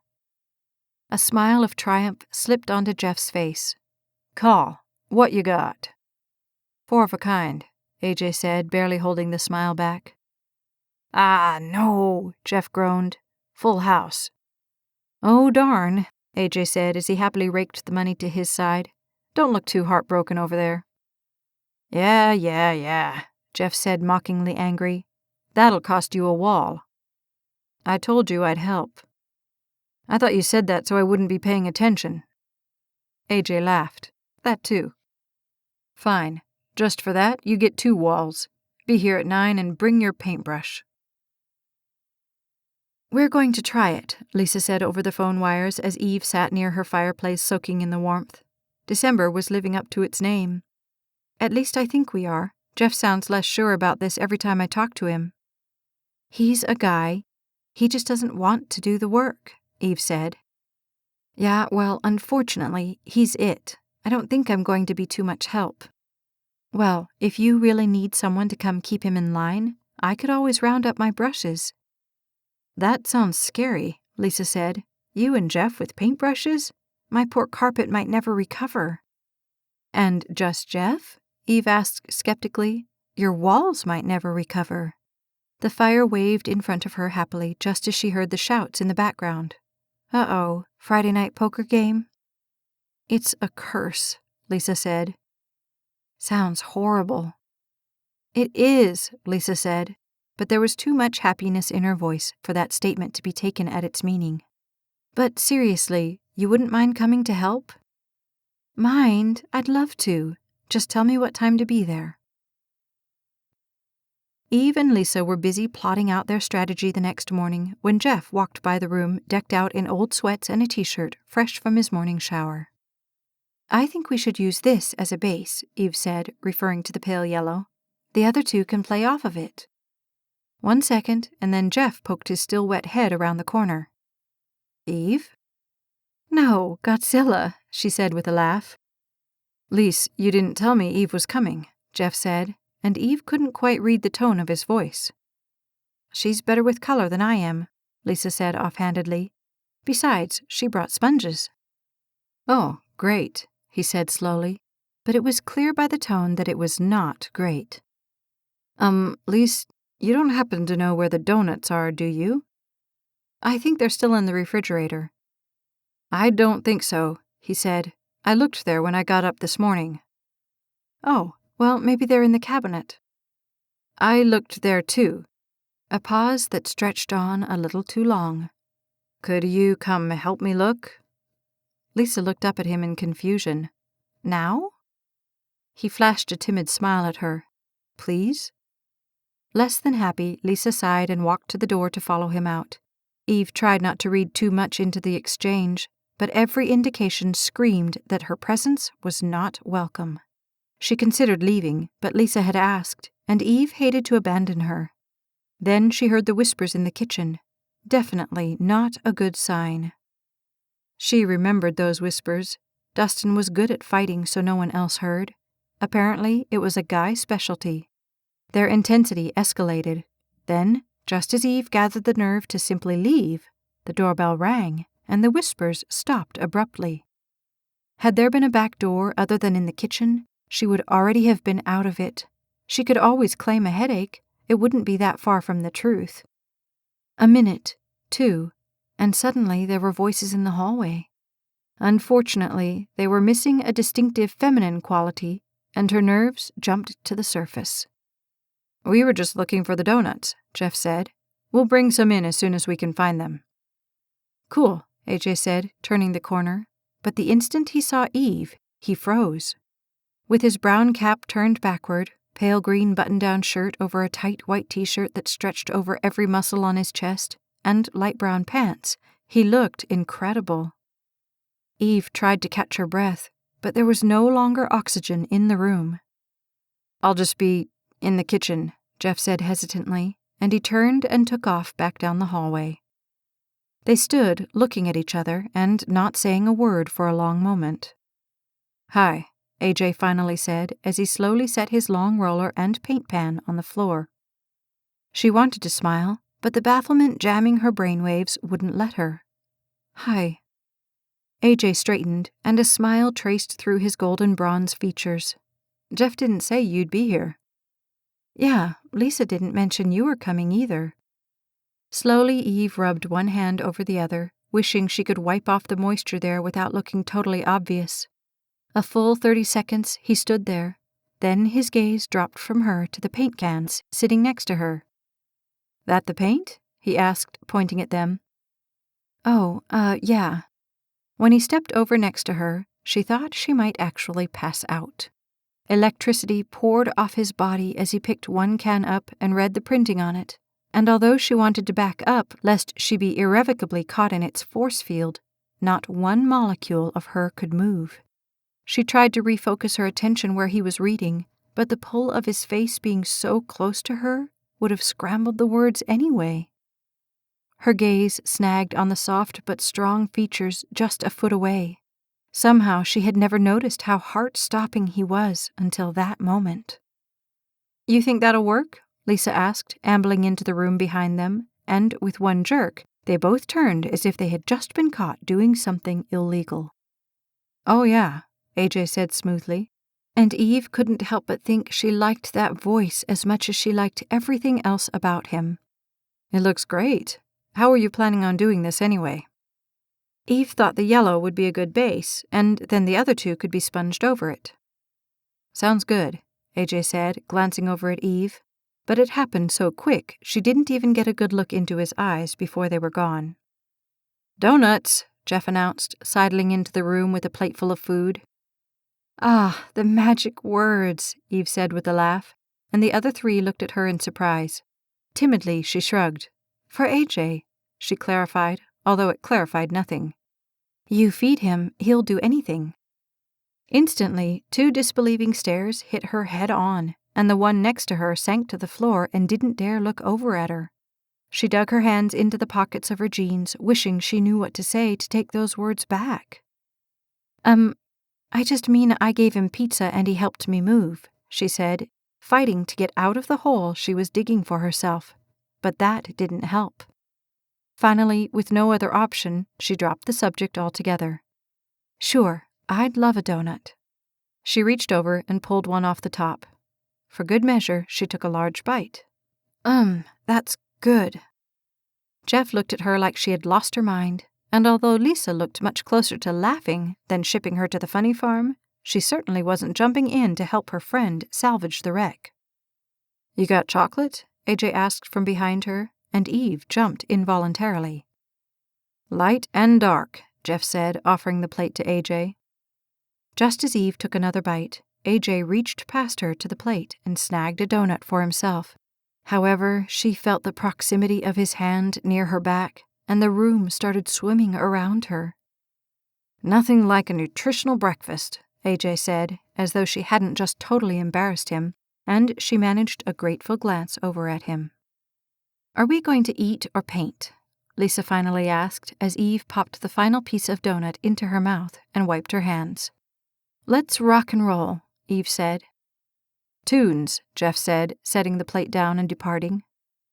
In seconds from the living room, the piano lead-in for old-time rock and roll started, and Eve had to stifle the laugh. Hope you don't mind Seeger, Jeff said when he came back in the room. Great dance music, AJ said, pinning Eve with a smile, and her heart soared. Okay, what's first? Jeff asked, slapping his hands together. AJ and Jeff taped off the walls and then applied the first coat of yellow with the rollers as the women decided which other color would be best with the sponge patterns they had available, and then they oohed and awed over the wallpaper. Up and down the ladder AJ went, painting first the top by the ceiling and then the bottom by the baseboard. It quickly became apparent that Jeff was not kidding about not having much experience painting, so AJ had given him free rein on the center of the wall while AJ worked on the top and bottoms. 2 walls were finished and drying when the trips up and down started to take their toll on AJ's cooling system. Man, you'd think with it being December it wouldn't feel like an oven in here. He shook his top shirt to get some air before wiping the sweat from the band of his cap with the hand holding the paintbrush. I could turn the air conditioner on, Lisa offered. No, I don't want the rest of you to freeze. He climbed down, moved the ladder, and climbed back up again. They've got curtain material that goes with this, Lisa said to Eve, but I'm afraid my sewing would be worse than Jeff's painting. Thank you for that comment, Jeff said. You're welcome, Lisa said sweetly, and Jeff looked up at AJ and shook his head in exasperation. AJ laughed as he returned his attention to the wall. However, the closer he got to the ceiling, the hotter it got. You know, I'm not so bad with a sewing machine, Eve said. I used to make my own clothes in high school. What kind of curtains did you have in mind? The lilt of her voice drifted over him, and suddenly AJ wasn't sure if it was the ceiling or something else making his temperature rise. Something simple, Lisa said. A valance in this material, and then maybe a shade in the blue. That would be cute. AJ tried to wipe the heat off his forehead, but it was going nowhere. Finally, in desperation, he set the brush in the pan and jerked off his top shirt. Nice and toasty up there? Jeff asked as AJ wadded up the shirt and threw it into the center of the room. Instantly, Eve's gaze chanced on him and stopped. He scratched one ear in embarrassment and returned his attention to the wall. Yeah, something like that. The yellow base was drying, and rather than waste time with the 4 of them making lunch, Eve had gallantly offered to stay and help AJ with the blue sponge paint design. It wasn't difficult to see what Jeff and Lisa surmised by the offer, but Eve didn't really care. Ever since he had shed the outer shirt, all she wanted to do was get closer to him. Far from the little kid he looked like most of the time, he now looked stunningly mature. The paint tray rested on the top of the ladder between them as she stood on one side and he on the meager rungs of the other. You were a painter, huh? She asked as they worked the sponges randomly over the wall. 18 months, he said, focusing on the wall. Why'd you quit? Too many hours, not enough pay. So you became a paramedic for the money? She asked incredulously. No, Then I flipped burgers for a couple months until I moved out to L.A. He backed up to gauge the evenness of the pattern. Yeah, Melody said that. You were a drummer? He shrugged offhandedly. I tried. It didn't work out? I guess I wasn't good enough. He added 2 more impressions and nodded in satisfaction. I find that hard to believe, she said, watching him even as she put on the paint. He descended the ladder. Why? Without asking, she picked up the paint tray and stepped off the ladder. She backed up as he moved the ladder to the unsponged part of the wall. Well, you really must have liked playing if you went to L.A. He set the ladder down and climbed his side before he reached for the paint tray from her. He set it back on top. Yeah, well, liking it and being good at it are 2 very different things. She climbed her side as her gaze traced over him. Do you still play? He shrugged. Sometimes, when I get the chance. So, do you have your own set? In my garage, but I've got to be careful. One of the neighbors called the cops on me one time. Eve snickered at that. Now that I would have liked to see. He looked at her incredulously. She lowered her head and her voice authoritatively. A.J. Knight, you are hereby under arrest for disturbing the peace. She glanced at him wickedly. Sounds just like you. Hey, I'm a nice guy, remember? Nice and quiet and well-behaved. And totally insane? His face fell, although a smile immediately jumped into his eyes. Now who's being nice? She struck her best model pose. Miss Congeniality, remember? He shook his head ruefully. I'm really going to have to find out who stuffed that ballot box. Why? She asked, tilting her head at him teasingly. You wouldn't have voted for me? For Miss Congeniality? Yeah, right. She returned to her painting. Well, then, what would you have voted for me for? It was a joke, but when she felt his gaze slide across her, the teasing dropped away. Most annoying, he finally said. Ah, now that was mean. Without thinking, she reached over and whacked the side of his arm. However, the sponge in her hand was full of paint, and suddenly he had a pale blue sponge pattern streaking down his arm. Realizing what she had just done, she pulled back and tried not to laugh. Oops. He looked down at his arm. Yeah, oops. He dipped his sponge into the paint. Then, in the next second, he reached across and tapped her cheek with it. Oh, oops. Her mouth fell open in incredulousness. Hey, now, mine was an accident. He shrugged as he returned to the wall. So was mine. Oh, yeah, accidentally on purpose. You started it. That's no excuse. She reached down and got more paint on her sponge. With one motion, she reached over and streaked blue paint from the bottom of his cap to his chin. Hey, he said, trying to duck away from her, but not succeeding because he would have had to fall off the ladder to totally avoid her advance. She smiled sweetly. Oh, sorry, it was an accident. Oh, yeah? I'll show you an accident. He jumped off the ladder and grabbed her, easily lifting her off her side. Hey, stop it! Put me down! Like she weighed nothing at all, he wedged her under one arm and carried her kicking frame over to the yellow paint bucket that was still open on the other side of the room. When she saw it, incredulousness flooded over her so that she couldn't even fight anymore. Oh, you wouldn't! You're going to learn, Miss Congeniality. No, I didn't mean it, she said, laughing. I didn't. I'm sorry. I won't do it again, I promise. Oh, now she's sorry. Reaching down into the paint bucket, he pulled up a finger of paint and angled it at her face. She looked at the paint on his finger. You wouldn't. I wouldn't? He asked, as if he was questioning the universe. Yes, I would.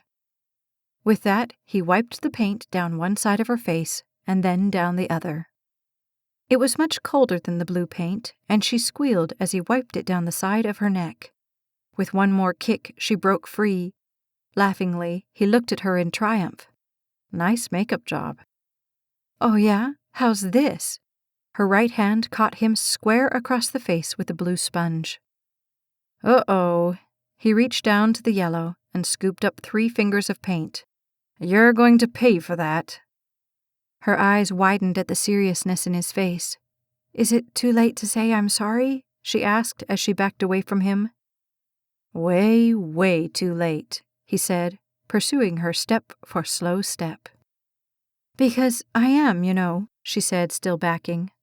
You are what? Sorry, I really, really am.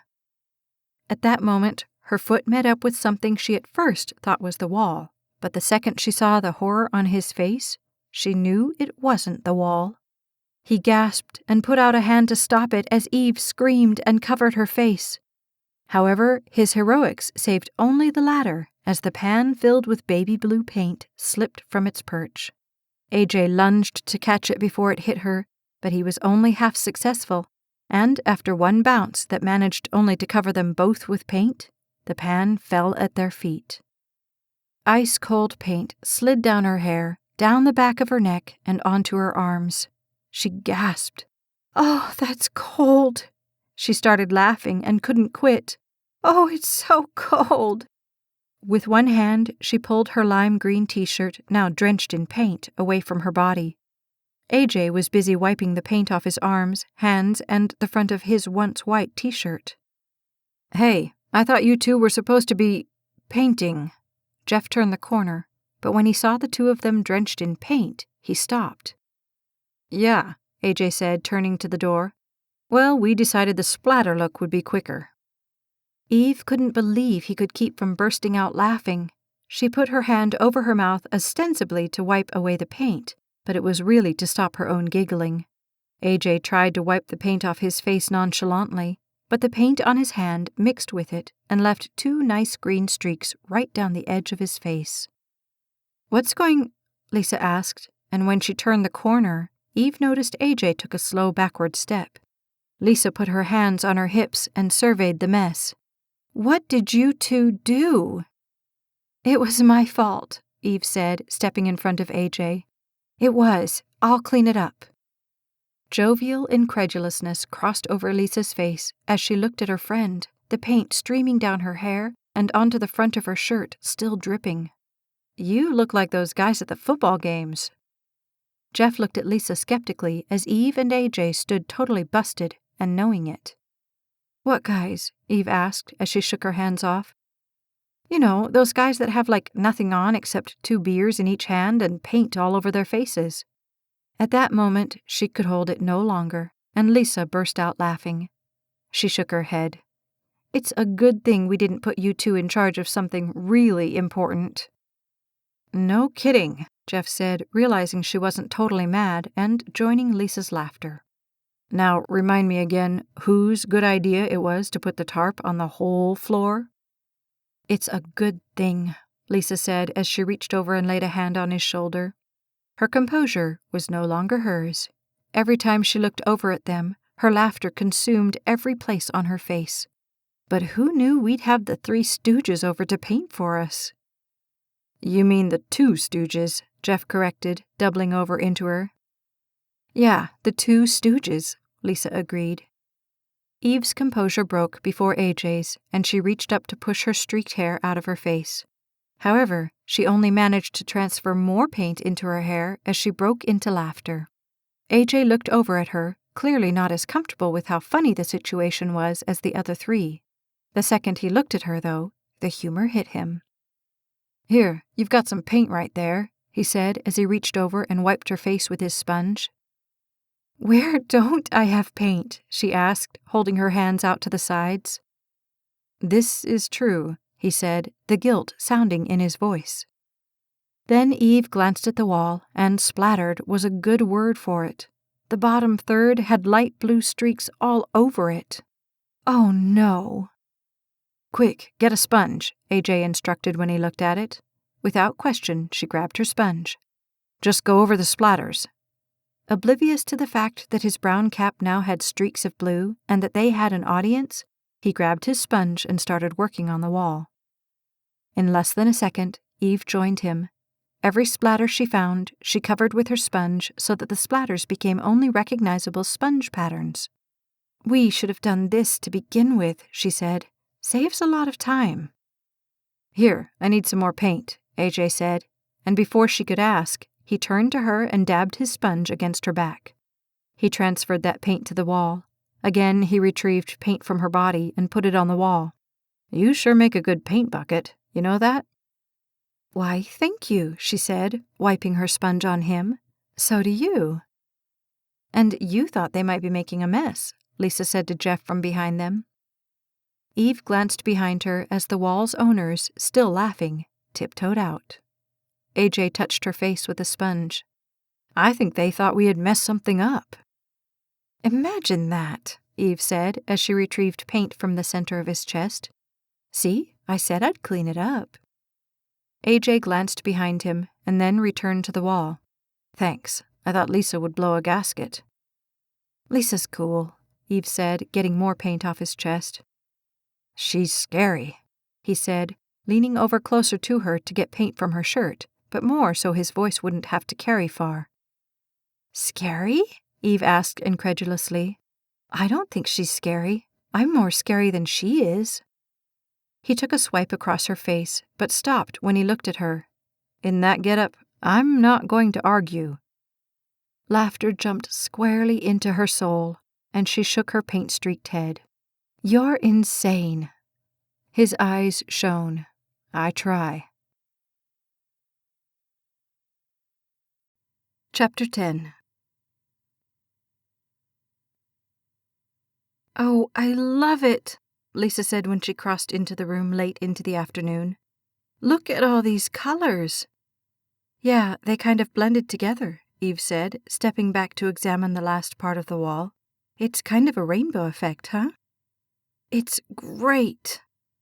One more print, and Eve stepped back for good. She had taken a shower before they ate lunch. AJ was taking one now. Jeff had done his best to get him to take one earlier, but AJ said that helping wasn't helping if you found every excuse you could to get out of it.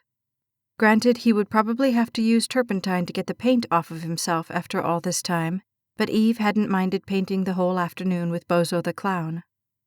"You don't look half bad either," Lisa said, walking over to her friend who had opted to keep her jeans, but traded in her baby blue paint shirt for a cleaner one of Lisa's.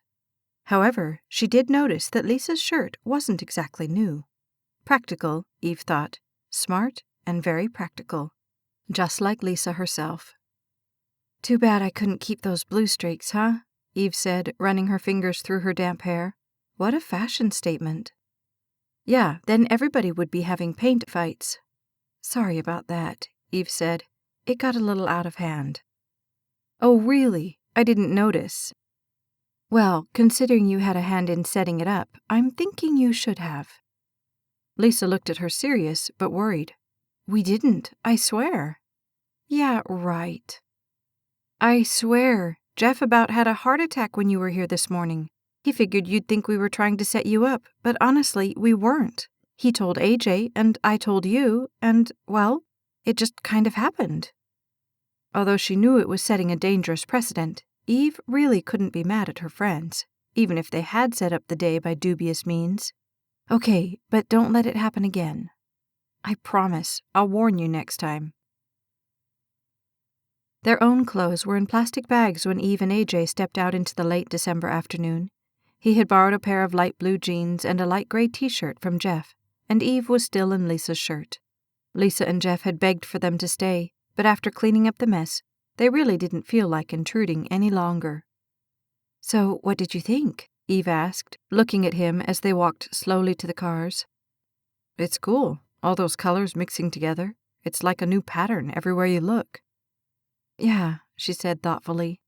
"You know, I think that's why I don't have a favorite color."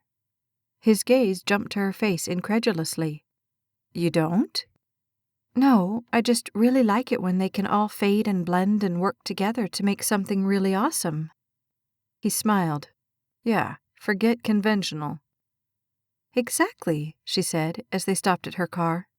She turned and leaned against the door, then she laughed when she caught sight of the blue paint flecks still in his hair. "You missed some." Carefully, she reached over to his hair as he watched her hand.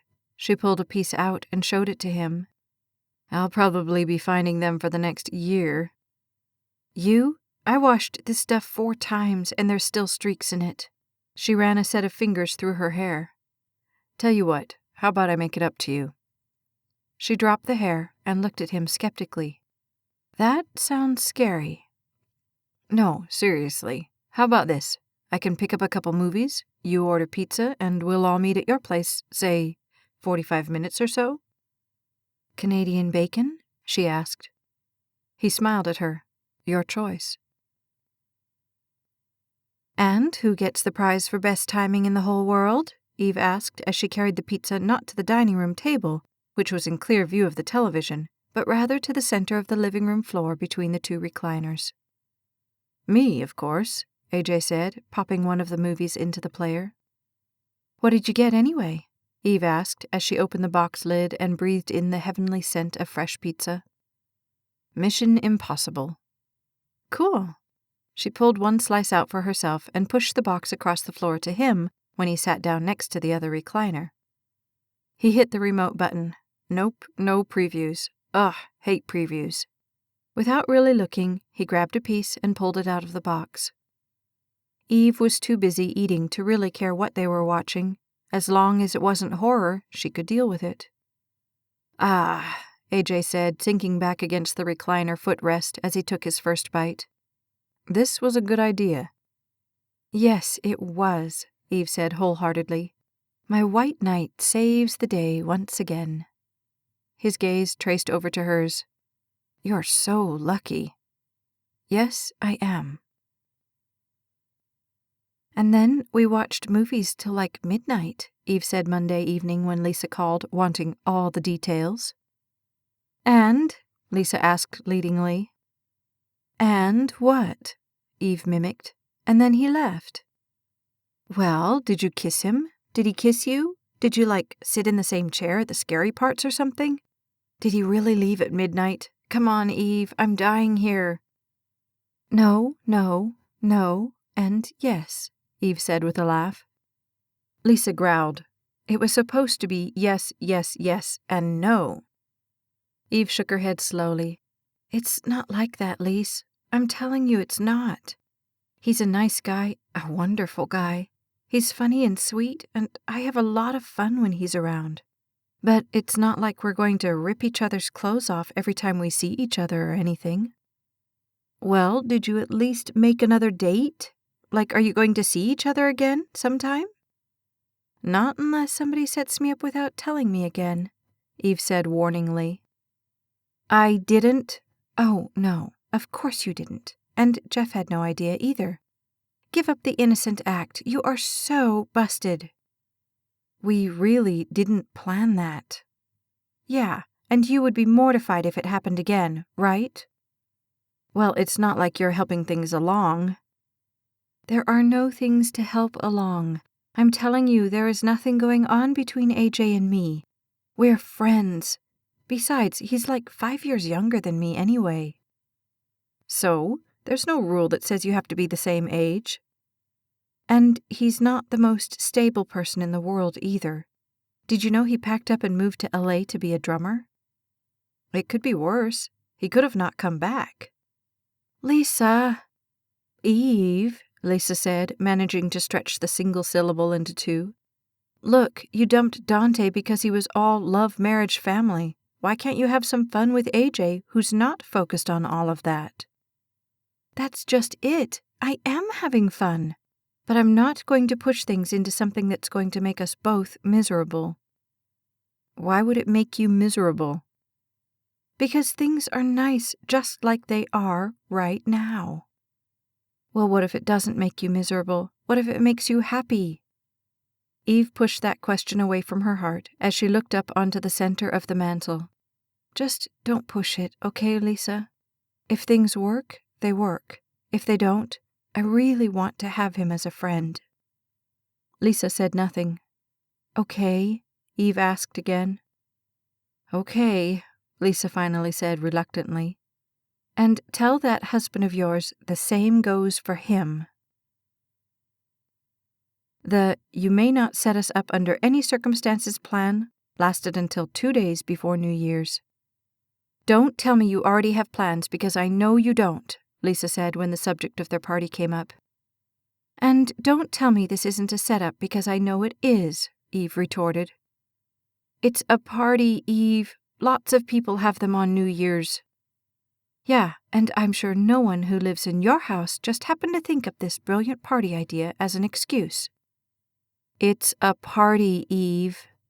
"Oh yeah? Who's going to be at this party?" "Just some friends, work friends, people." "One people in particular, whose name just happens to start with A and end with J?" "It's a party. We're inviting people, lots of different people." "How many people?" 10, 20, I don't know, something like that." "So it's not just going to be the 4 of us, conveniently dwindled to the 2 of us?" "It's a party, Eve." The good news was, it was indeed a party. The bad news was, Eve only knew about 6 people there. She couldn't be positive that was planned, but it looked mighty suspicious. "Hey, Eve," Gabe said, holding out a hand to her when she walked in the front door. "Happy New Year's." "Hey," she said, happy to see someone that she knew. She angled her way over to them. "Wow," Ashley said, appraising Eve's straight black cocktail dress with a spaghetti strap top. "You won't have any trouble catching flies with that outfit." "Nope, no fly catching for me tonight," Eve said, smiling. "I'm just here to have some fun." "Here's an extra Smirnoff I got for Ash," Gabe said, holding a bottle out to Eve. "But she wimped out after one. She's my designated driver." "Oh, no thanks," Eve said quickly. "I'm my own designated driver tonight." Gabe shook his head slowly. "You two are way too kind to all those poor pathetic slobs who have to be out working all the wrecks tonight." "I think I'd like to stay in one piece if that's okay." He shrugged and set the bottle back behind him. "Suit yourself." "Hey, what are we standing around here for?" Ashley asked. "This is a party, remember?"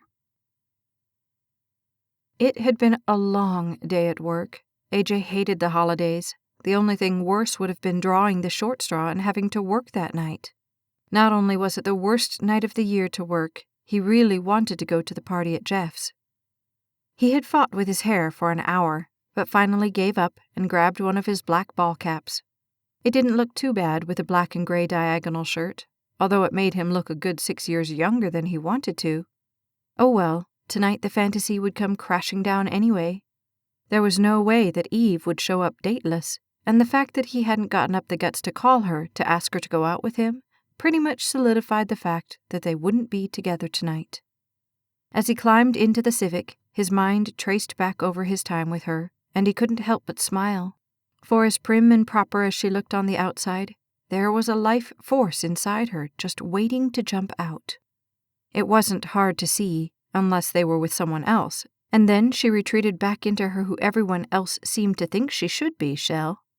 In fact, he had fallen for that lie at first, too, until he watched her throw popcorn in the air and giggle with joy when she caught one, or when she sat on the floor to eat pizza, or when she was covered with blue paint and seemed not to mind at all. No, she was not the same person that she showed the world, but he was sure the glimpses he'd had of her would not be on view tonight. When he pulled up to the party, it was nearly 11:30.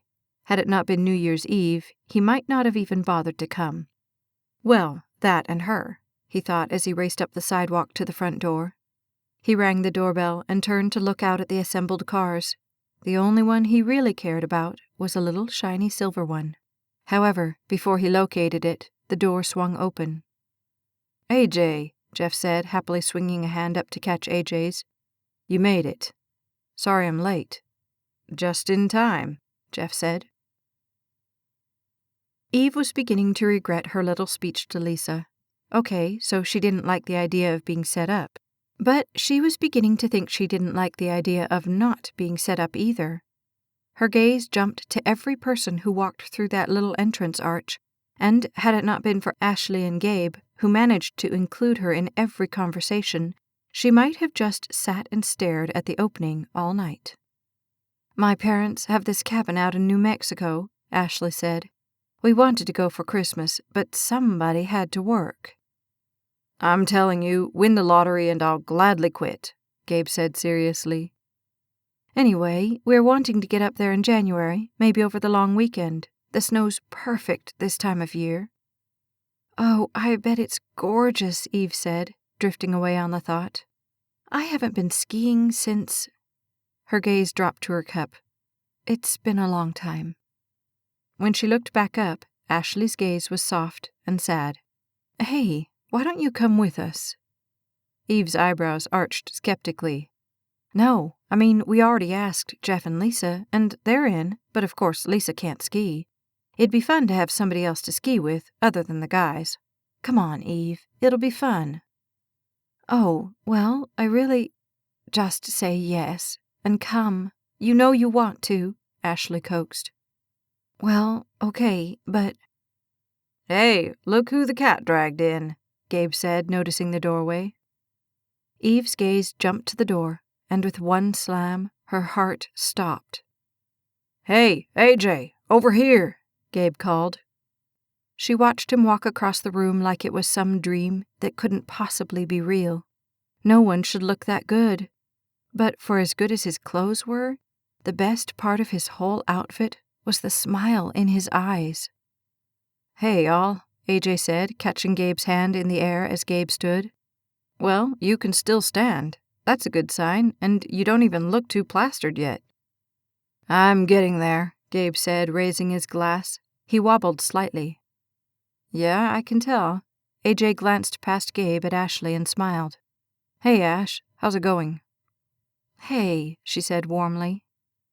Then his gaze floated over onto Eve, and he smiled softly, but said nothing.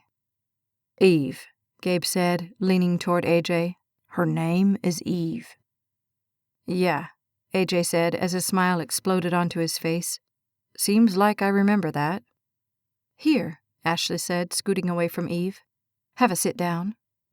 Oh, okay, AJ said, but he hesitated as if he was unsure she would want him anywhere around her. Mesmerized, but still partially conscious, Eve scooted the other way to make room for him. When he sat down on the edge of the couch, her breathing joined her heart in thudding to a stop. The shimmering gray material gracing his arm only inches away called to her hand, but she held one hand with the other and dared not let them move.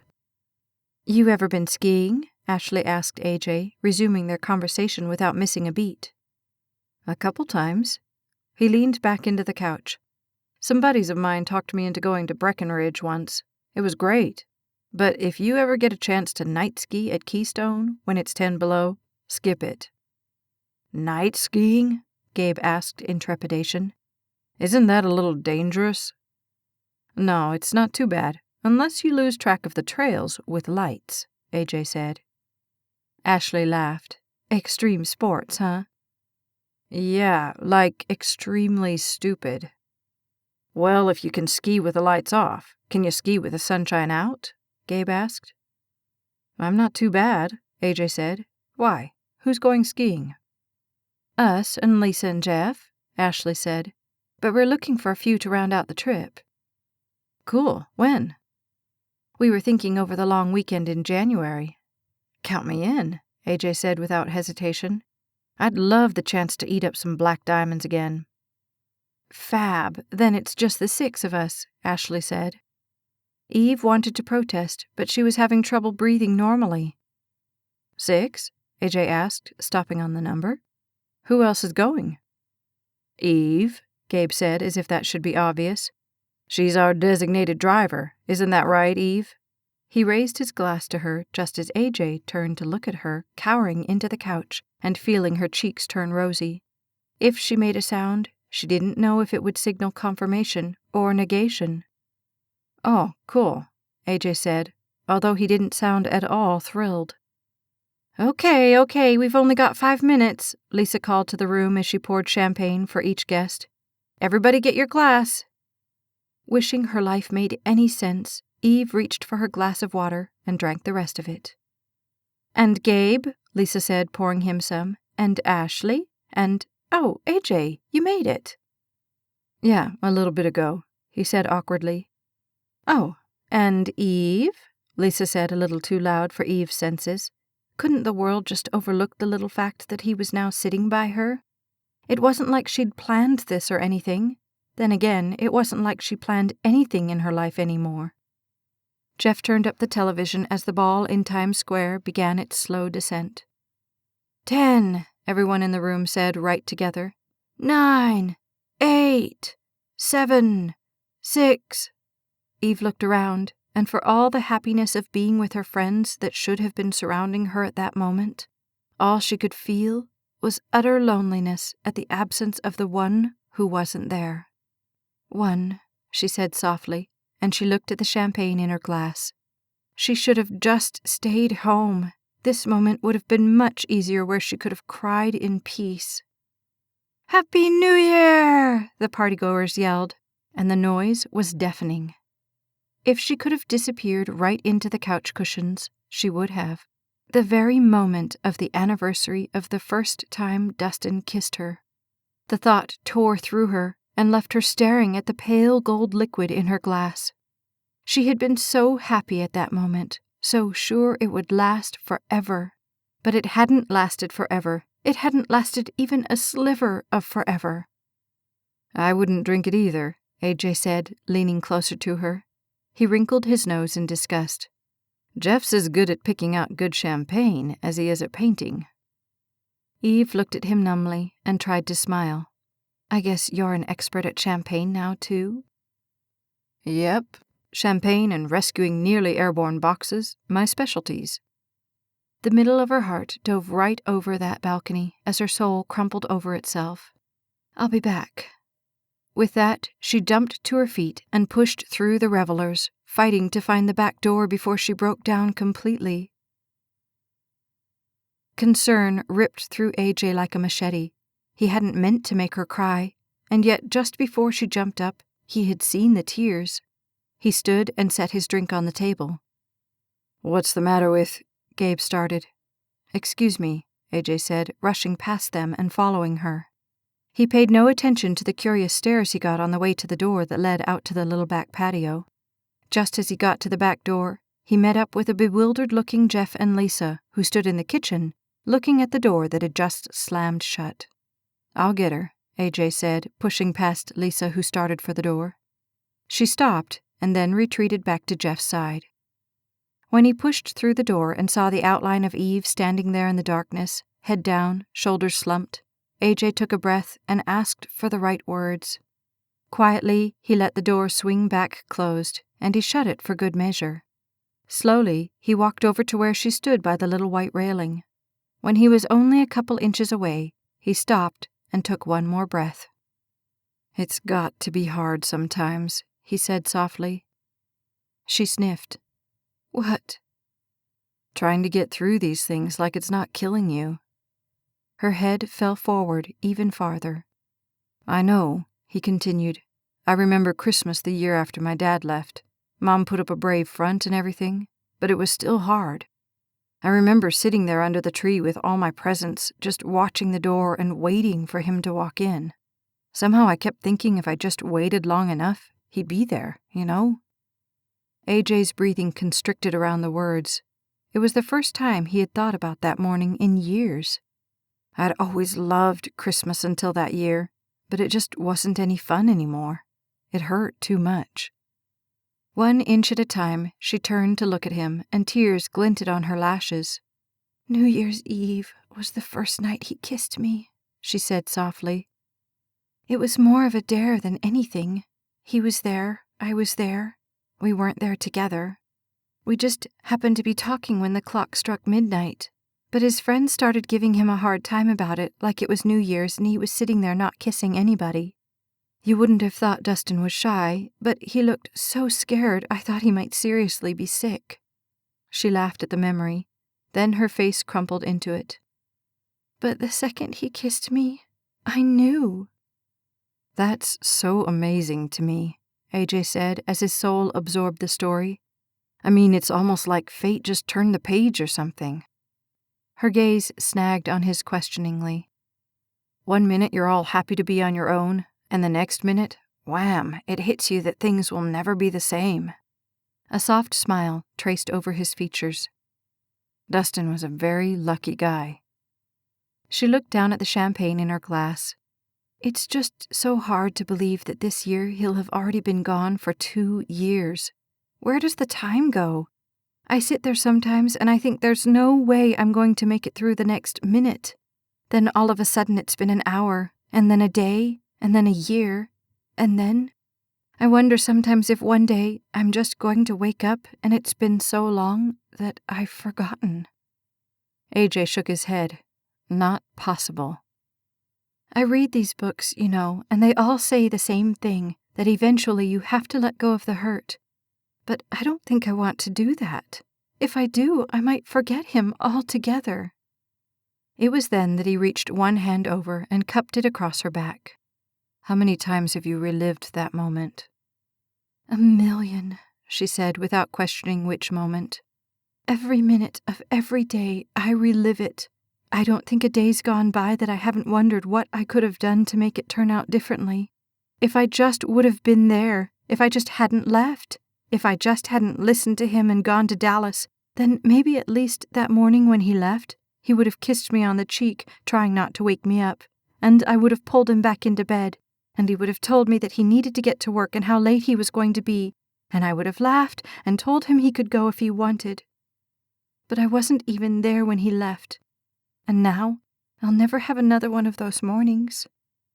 As her tears overflowed their banks, AJ took her in his arms gently. Her grief slid down her cheeks, making her sniff rather than breathe.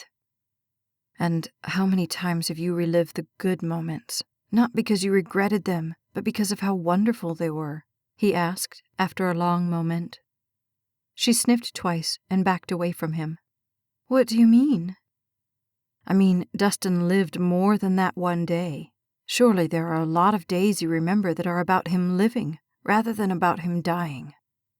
However, her features were still baffled by the statement. Gently, AJ continued. Like, what did he like to call you? She smiled at the thought. Mrs. Knox. It sounds like an old lady name, but he loved saying that. To begin with, I got mad at him, but then I figured out he wasn't going to stop, so... And what was his favorite color? At that, she outright laughed. Anything but pink. Even I stopped wearing it after a while. He always said it made him dizzy, and I figured he was dizzy enough as it was. Why? Well, he was always doing this stuff, sneaking up on me while I made supper, twirling me around for no reason, pulling me up out of chairs so I had to sit on his lap. He just always seemed to be having such a good time. I figured it was safer if I didn't push him right over the edge. She stopped, adrift in the memories. Have those times gotten lost? AJ asked, tilting his head so he could look in her eyes. Slowly, she looked down, spun the liquid in her cup, and took a small sip. Yeah, I guess they have. He wouldn't want you to be miserable forever, you know. No, he wouldn't. Her gaze caught his. Are you telling me I have a choice? What do you think? She smiled at him teasingly. You always have a choice, whether you make it or you let it make itself. Her soft smile lit the corners of his heart. And what is it that you're going to choose? She took a deep breath and exhaled slowly. Then she took her champagne and tossed it out onto the lawn. Not that stuff. Black. That's awful. He laughed. Should we go back in and see if they have something a little less awful? His hand came up in offering to hers. She looked down at it and smiled as she placed her hand in his. Lead the way. As they sat on the couch long after most of the partygoers had left, the moments just after midnight slipped away from Eve. Peace had overtaken the sadness, and tranquility was now at the center of her heart.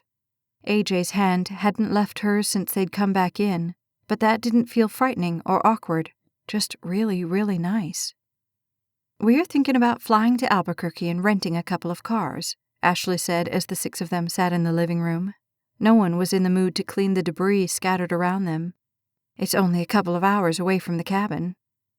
Jeff looked at Lisa with concern. Are you going to be able to fly?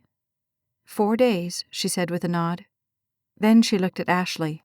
If you wait till the next weekend, I'm grounded. Then we have to make it that weekend, Gabe said, as though his was the final word. I can get your tickets Friday if you're serious, Ashley said. Lisa looked at Jeff. I think we're in.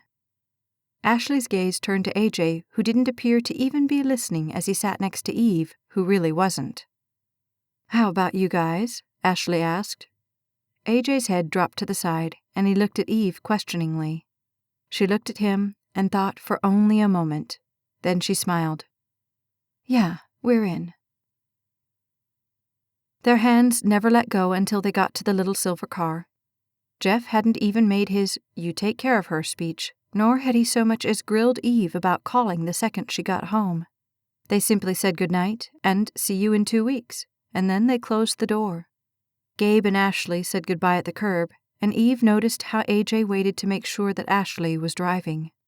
Then they walked to her car and stood in the halo of the streetlight. Thanks for tonight, Eve said, letting go of his hand and wrapping her arms around herself. She really needed to start being more sensible about what season she chose to wear certain outfits. No, thank you. He pulled her into his arms and held her for a long moment. You going to be okay getting home? I didn't drink the champagne, remember? He laughed as his one hand rubbed across her back. Yeah, seems like I remember that part. Then he backed up slightly and gazed into her eyes. But you're all right? Yeah, she said, ducking her head and then lifting it to meet his gaze again. I'm all right. For one minuscule instant, she thought he was going to kiss her.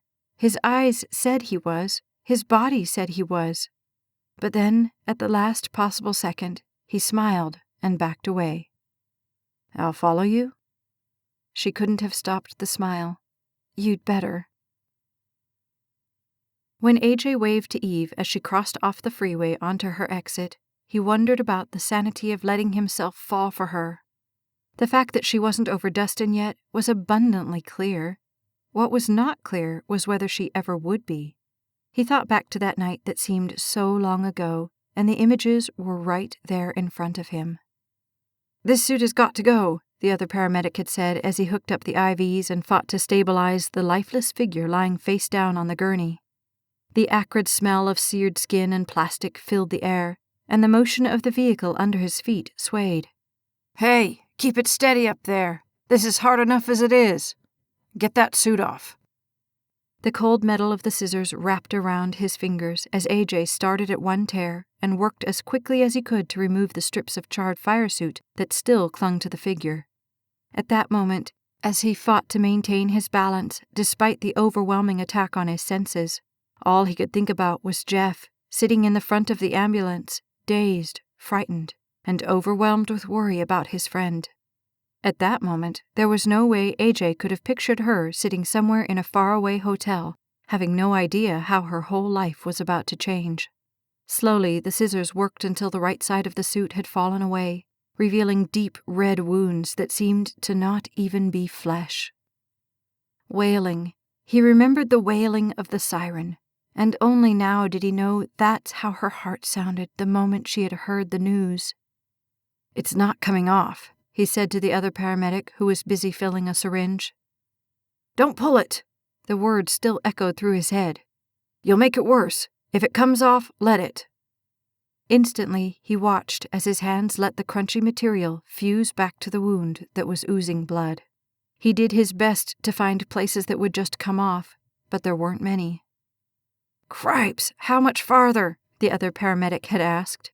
We're going to lose him before we even get there. 9 minutes. The next day, AJ had driven back to the scene and timed it. 9 minutes from the front door of the apartment building to the emergency door of the hospital, and yet it had felt like a lifetime. AJ's senses came back to the reality of the freeway, and for a moment, nothing looked familiar. Then, suddenly, he realized why. He had missed his turn some 15 minutes before. Shaking his head to force it back to the here and now, he pulled onto the exit and made the U under the bridge. How many times have you relived that moment? Some deep part of him asked. Tears clouded his vision as he pulled back onto the freeway. 1,000,000, he said to the darkness around him. This has been White Knight, Book 2, The Courage series, written by Staci Stallings, narrated by Becky Dowdy. Copyright 2012 by Staci Stallings. Production copyright 2014 by Staci Stallings. You don't want to miss what comes next. Like and subscribe to the Staci Stallings YouTube channel so you never miss a second of the story.